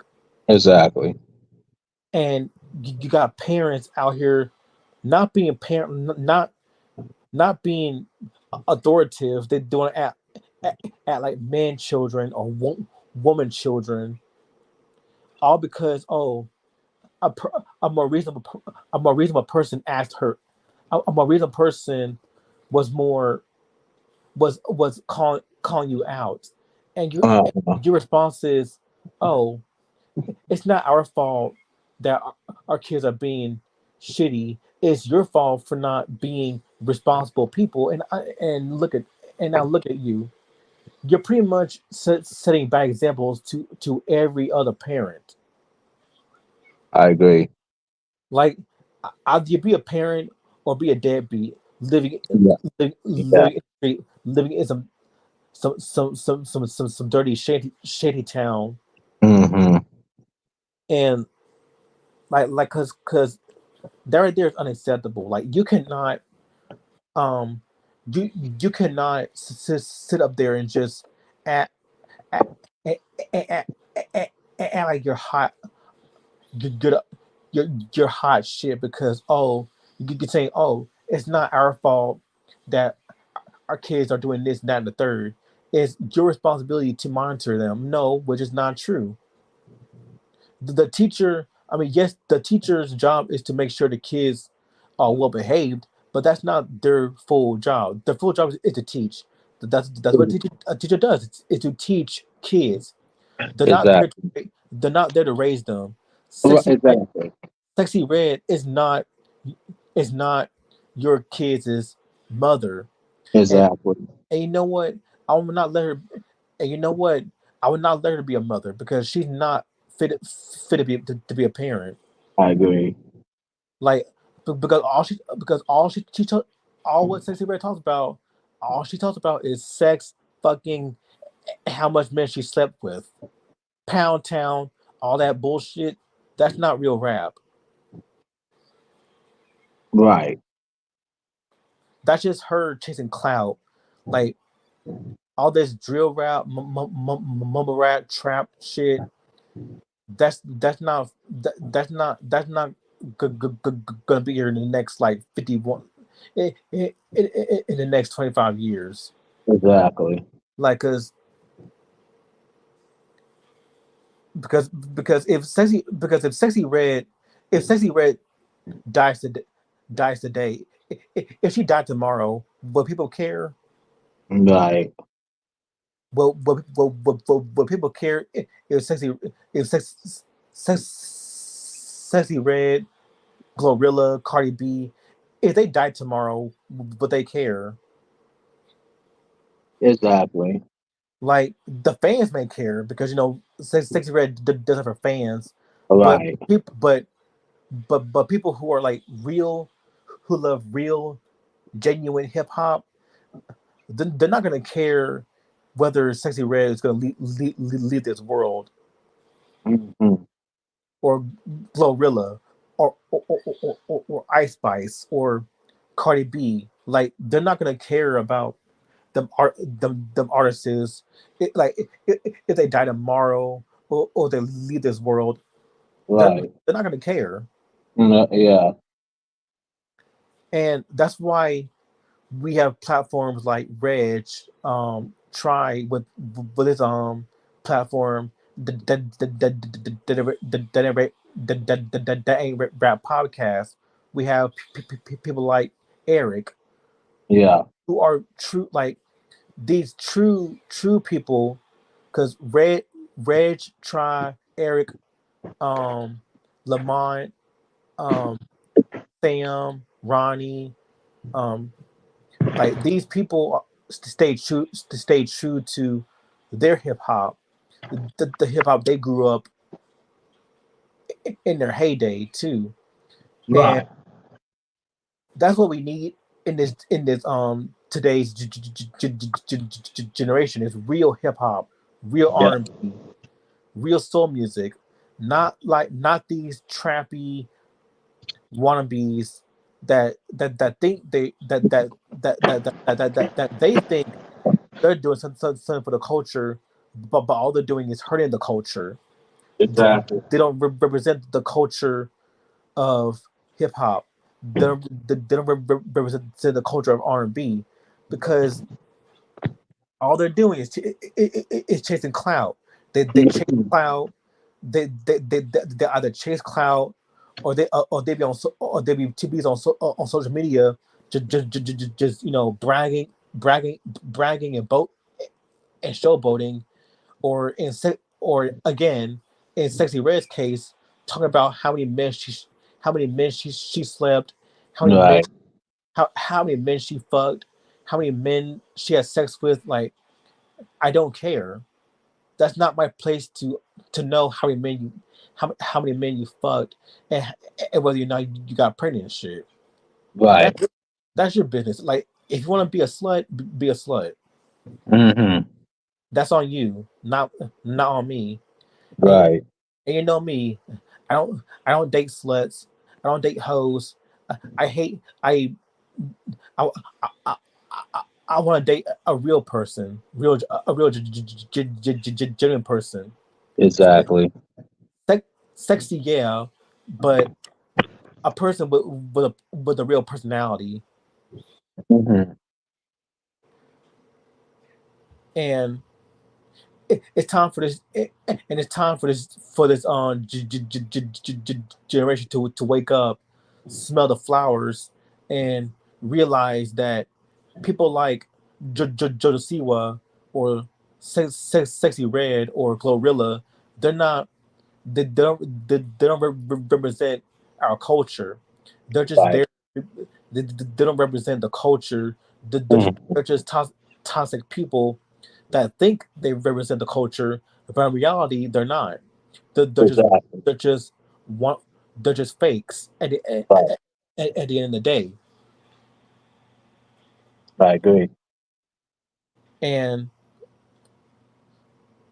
I'm not seeing and I'm not seeing it as that much when it comes to this younger generation who's being brought up who's being brought up upon people like Drake, or um Drake or Sexy Red, or Ice Spice, Lizzo, or Glorilla, because or Migos, and I don't listen to Migos, and I don't listen to Migos either, but that's like the whole thing is that this young generation is going to be lost in the near future if we don't educate them on people like a Michael Jackson, or Aaliyah, or Biggie, or um Stephanie Mills, or Janet, like, because those, to me, those are legends. Like, Exactly. those are legends. Like, Michael's a legend, Janet's a legend, Whitney, Mariah, Aaliyah, Biggie, Pot, Pay LaBelle, um, Taylor Dane, Debbie Gibson, the Hmm. Jets, the Barge, every artist that we loved, those are legends, and they passed. And if it wasn't for Debbie Gibson, Martika, Tiffany, the Jets, these '80s teen pop singers, we wouldn't have people like Britney Spears, or Christina Aguilera, or Jessica Simpson, Mandy Moore, um, Olivia Rodrigo, or Alessia Cara. If you wouldn't have people like those type of artists, like, Pink as well. You see what I'm getting at? Yeah. Like, that's what we need in this generation. It's people. It's us, the older head. Like, even though I'm Right. 26, I'm 26, but I grew up on real music. Hmm. But that's why we need, like, the older heads trying educating the younger heads, so that they can Exactly. understand. the history of music, and Right. and knowing what and knowing where hip hop came from, knowing where R&B came from, knowing where soul music came from, gospel, new jack swing, what have you, hip hop soul, neo soul, all these genres and subgenres that Hmm. that they need to sit down, take notes on where where these on where these on how music as a whole um was originated from. Right. So what's your take on it? Um, let's see. My take on it, I always say, like, you know, unless here's the thing. Whenever you have these younger heads, say, I'm gonna give an example. Like whenever people compare um Michael Jackson's Thriller and Living Off the Wall, like there's no first off, there's no comparison. And I haven't even listened to Living Off the Wall, that whole album. There's no comparison to it. And I tired of people comparing it. You know what I mean? And it's like it's two different eras. You know what I mean? The Living Off the Wall was the '70s, the late '70s, the disco, Right. and That's the then album. yeah, and then Thriller was Sure. Yeah. Go on. yeah, the Thriller was like you know R&B, rock, all that stuff. You know what I'm saying? Now, I'm tired too of like some of these people. Oh well, Usher is like, Michael Jackson, next Michael Jackson. No, the hell he's not. Or And Chris Brown. exactly, Chris Brown, I won't even put them in the same class as Michael I Jackson. I'm mean, sorry. they were influenced by Michael, Influence, right. but And there's the next Michael. and they don't know what the difference is. You know what I mean? You could be influenced by somebody, but that don't mean that they're the next anything. It's one Michael Jackson, there's one Prince, there's one Alexander O'Neill. There's You know one what I'm Janet. saying? There's Exactly. one Janet. Right. And look, yeah, because that's what they're. Yeah, that's what. Speaking of Janet, that's what they're doing with Sierra. Yeah. You know the secret Sierra. Yeah. You know the my goodies Sierra, Uh-huh. where they were hyping up Sierra like she's the next Jen Jackson. I'm like, no, she's not. Yeah. No. No. God no. No, I mean Sierra's dope, but I mean she's great and all, but she's not the next Janet Jackson. Like Right. not a long shot. Right. Next, Can, yeah, can, Jackson can, Webb. can she sing? Can she sing like a Janet? Because I don't think Sierra has the best voice. Like she's not a real singer, but Hmm. what she does well is making like pop dance records. Like Right. she's more of a pop dance artist. Like she does R&B, but she's more like a pop dance club and she's like a pop dance crunk artist. Hmm. Like with a mixture of R&B. Right. Yeah, that's the thing. Like I love her. I, I like her music, but I don't think she's the next Janet Jackson. Because that's not me. I don't think Right. that. Right. That's like saying, oh, SZA is the next Lauren Hill, but which is not true. Oh God no. Like SZA's dope too, but I don't think she could sing. I don't think she could sing like a Lauren Hill. No. Yeah, Lord, because yes. yeah, Lauren Hill can definitely sing. Yeah. I don't hear that. I don't hear that when it comes to SZA. Like No. SZA has SZA has dope music. Like her music is very dope. It's because of the production, but when you hear her songs, like the production is cool, but very dope, but she has no vocal range to like no vocal range. Right. Because when you hear songs like Kill Bill or um nobody or Kill Bill, well when you hear songs like Kill Bill, Snooze, like the production is fire, but the voice remains stagnant. Like Mm. there's no range within her vocals compared to Right. compared to a Lauryn Hill. Right. When you listen to a Lauryn Hill song, you can definitely hear the range in her vocals, Yeah. right? Or a Mariah or a Whitney. Right. Me, Mariah and Whitney, those are way better singers than SZA. And Yeah.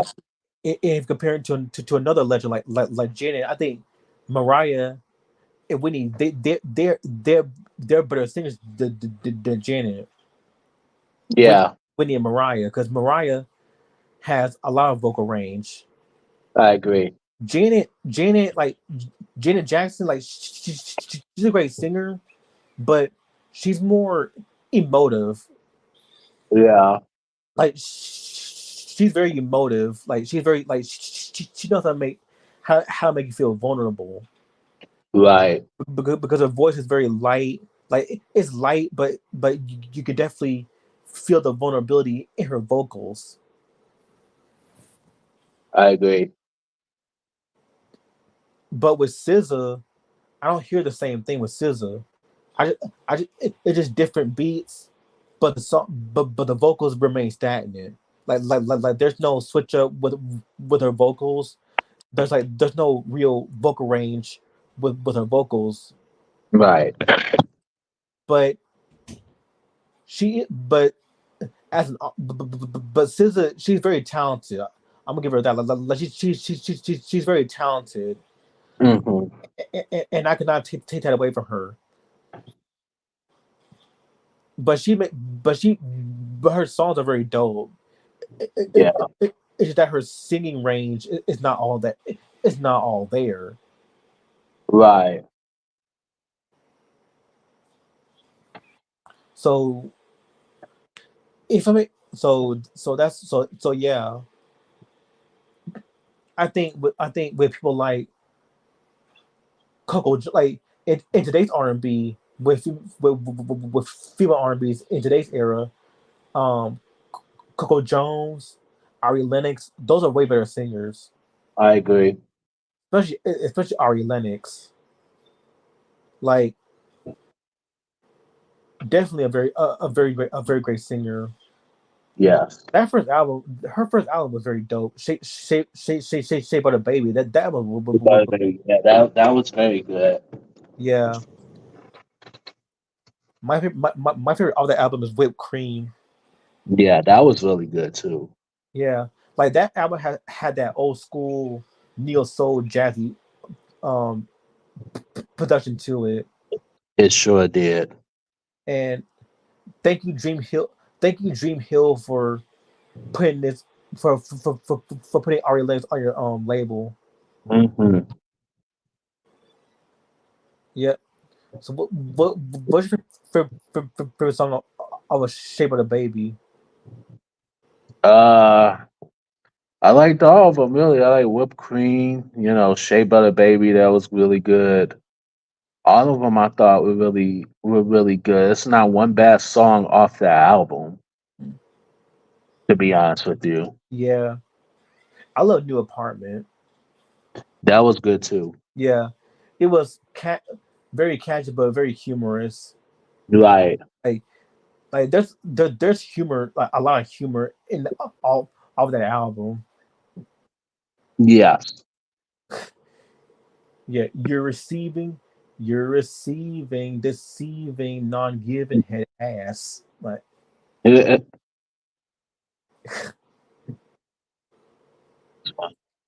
yeah,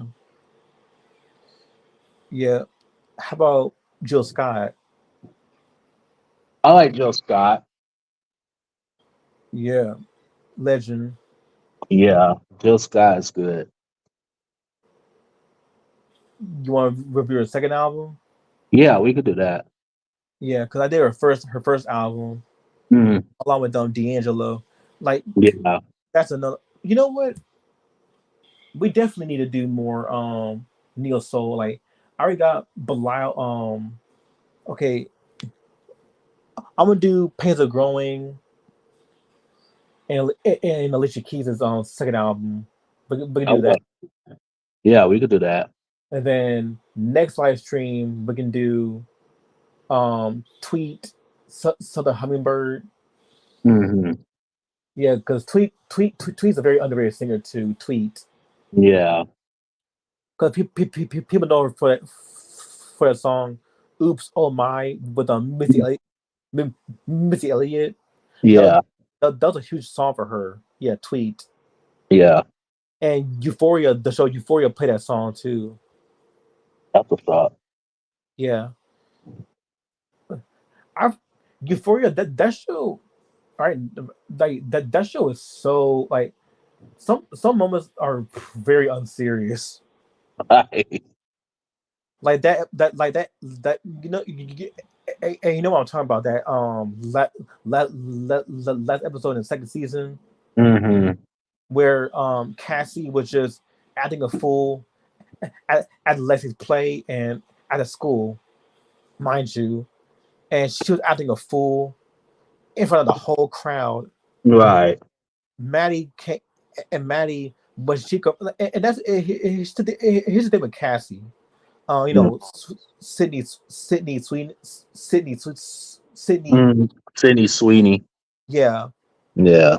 yeah. Like her character, like Cassie, she talks, she talks mad shit, but but, but when Maddie says something, she'll become a coward. Hmm. Like when when Maddie speaks her when Maddie opens up her mouth, and pretty much uh, the whole thing exploded with this one girl. She's riding like a horse, like a horse ride, and she was like, "Oh yes, oh that's it, oh my god, Hmm. I just love fucking everything." And Oh, Cassie, and then Cassie went into a rage and started beating up the woman, beating her wow. up, and Maddie rushed to the stage, and pretty much gave her a good beating. Wow, that's crazy. That's crazy. Slapped her, slapped her, and pre and they ran out of the play, and they went to the hallway, and Maddie slammed Cassie's head to the wall. Jeez. Like that was very funny. I'm not gonna lie. Right. Like that's the thing about, like I know Euphoria is a teen drama, but there were moments where it could be very unserious, Mhm. very unserious. Right. I mean, that just shows you like how far Zendaya has come from her Disney era to her to a Euphoria era. Right. Yeah, Yeah. Zendaya. You know what? Yeah, I'm gonna get a lot of flack, and I don't think she's a good actress at all. She don't, she don't do it for me. Like I've watched clips of Euphoria. She was okay. I mean, I mean I she did her thing in Euphoria. yeah, and in movies, I don't think in movies, I don't think she cuts it. You know what I'm saying? And it's like she's not. And I've seen way better actresses her age. That could have range, but Zendaya, to me, she just. I can't say she plays the same character, but I just don't think she has enough range to my liking. And that's just an opinion. I'm very, when it comes to these new actors, I give them a chance. I'm very particular because I come from the whole I come from like the old age of like Hollywood, so it's like You have a bunch of like strong like actors who go outside the box. You know what I'm saying? And like I with these, an Al Pacino, thank you. Yes, Al Pacino, Robert De Niro. Thurman, Yeah. The Denzel Washington, Morgan Freeman, and all of them. I grew up in that era, and and it's like really I'm looking at these new actors. I'm like, they don't hold the candle to any of these. like Tom Any, Holland. yeah, Tom Holland's another one.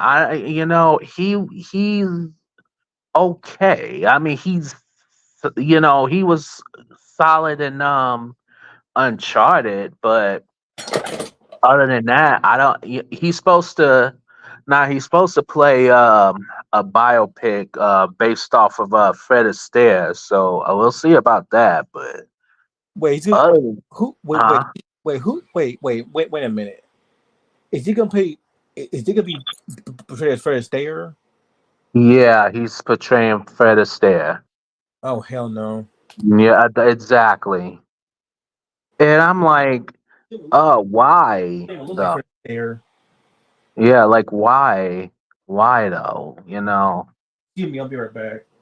Okay, Yeah, he don't look like Fred Astaire. He look like my iron, my little right. ass me.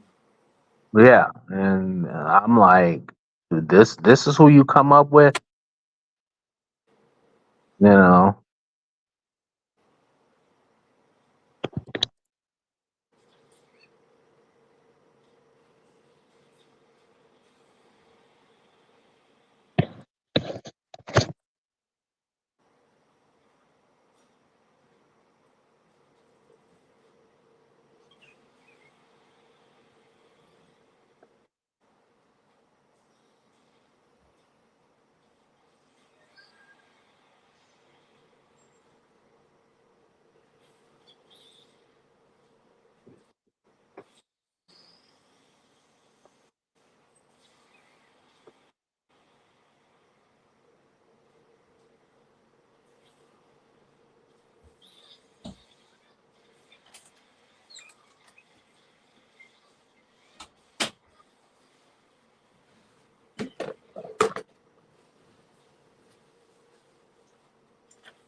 Yeah, yeah. Like I'm back.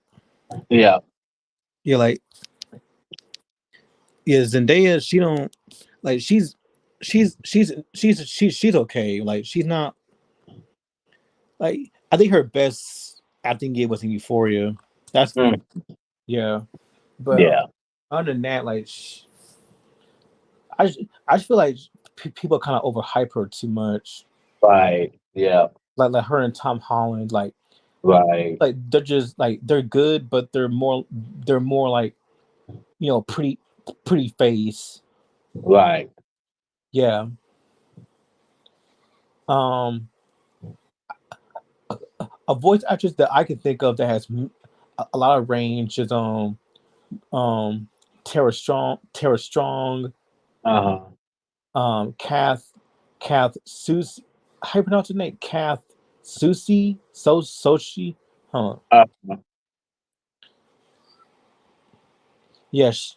If you know her, you know her. Like she's known for playing like cartoon characters, like Phil and Lil from Rugrats. Right. Desert Laboratory. She was in many projects. Mm-hmm. And like, how you pronounce that name? Cat. So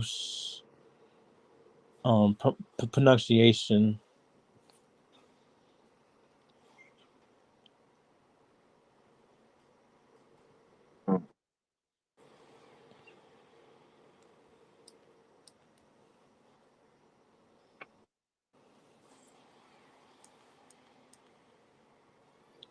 Um, Mary Kay Bergman.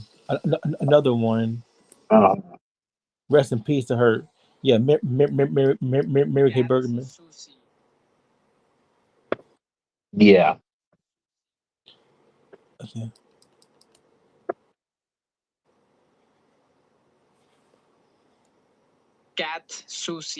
So Cat. Oh yeah, Cat Susie. That's her name. Cat Susie. Okay. Um, Great Great Great Griffin or Great Delisle. Uh-huh.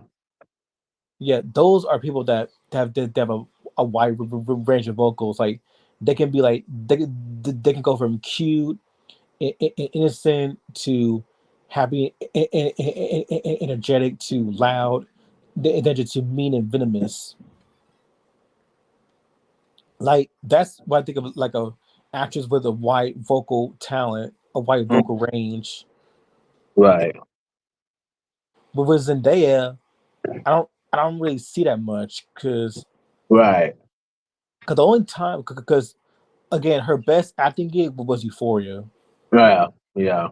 because that showed that showed like her more how she matured from Mm. her Disney era where she was on KFC undercover and Right. her starring in Spider-Man film Spider-Man Home I think yeah Spider-Man Homecoming. Right. I think she was in Zendaya. Let me see.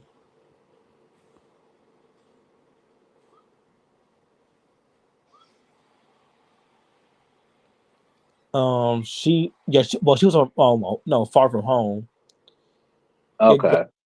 she was on she was on she was from far from home. Mm-hmm. But again, is that I don't really see much range with Zendaya. Other than Euphoria, I don't see that as much range with Zendaya or Tom Holland. Right. Right. Like when I think of actors like Al Pacino, like Al Pacino, he has many ranges. Like he could be like The Godfather, where he was more Mm-hmm. stoic, Right. like very stoic and very haunting, Yeah. and that's like his grandiose film, Right. Godfather. Very Yeah. like that's his that's like the most influential film ever, I agree. and that paved the way for many new.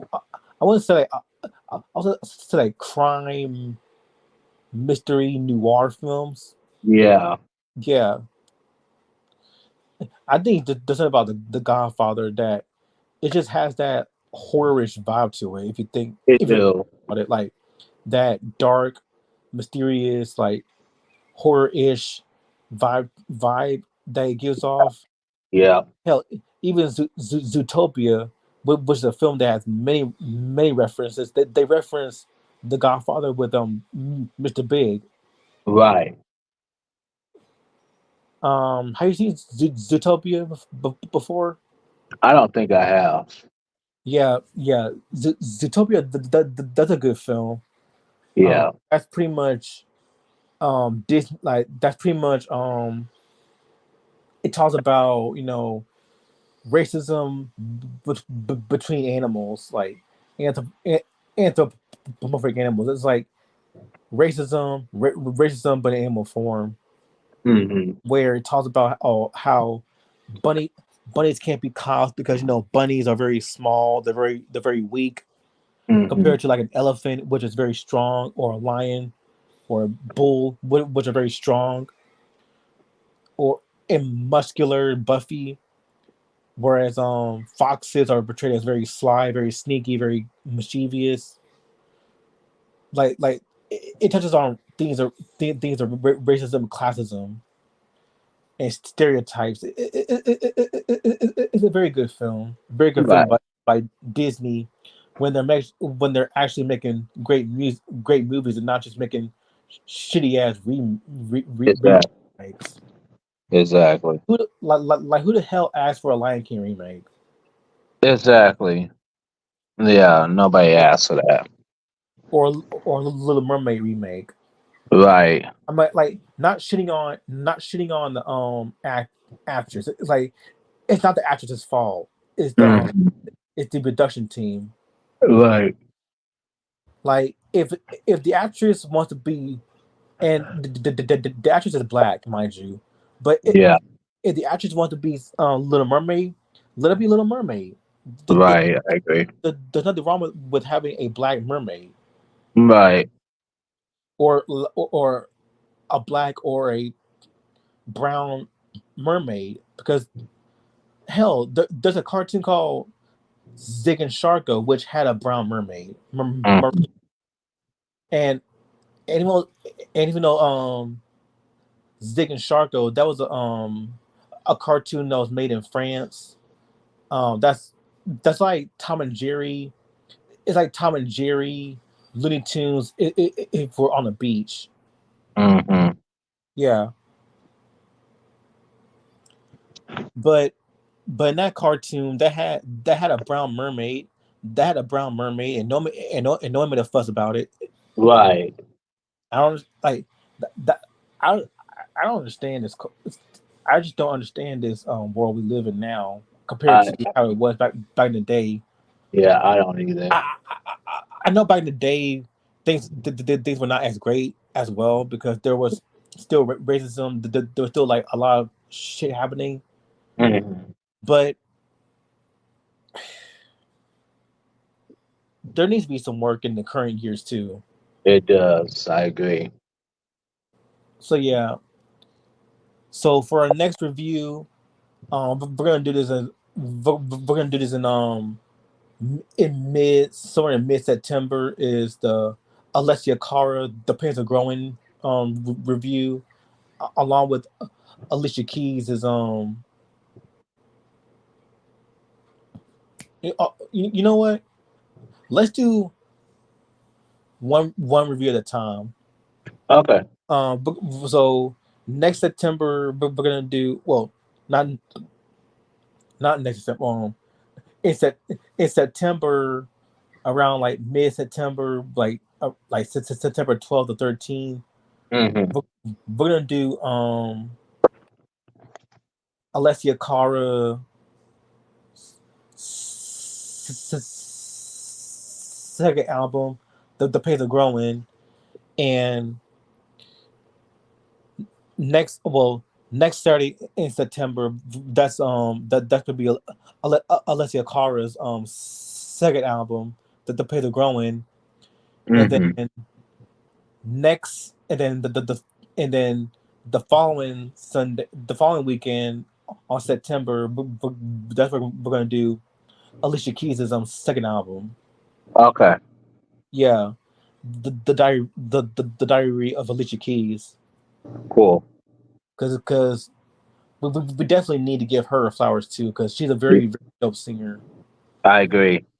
Alicia Keys and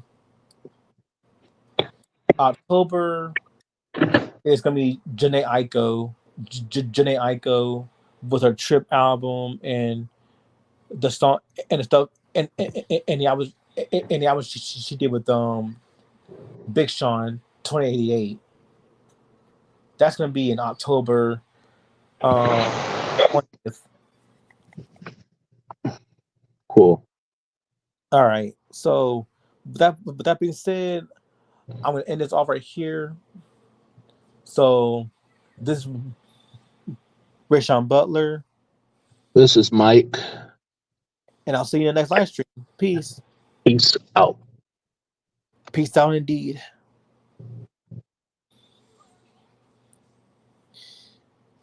Very very dope review.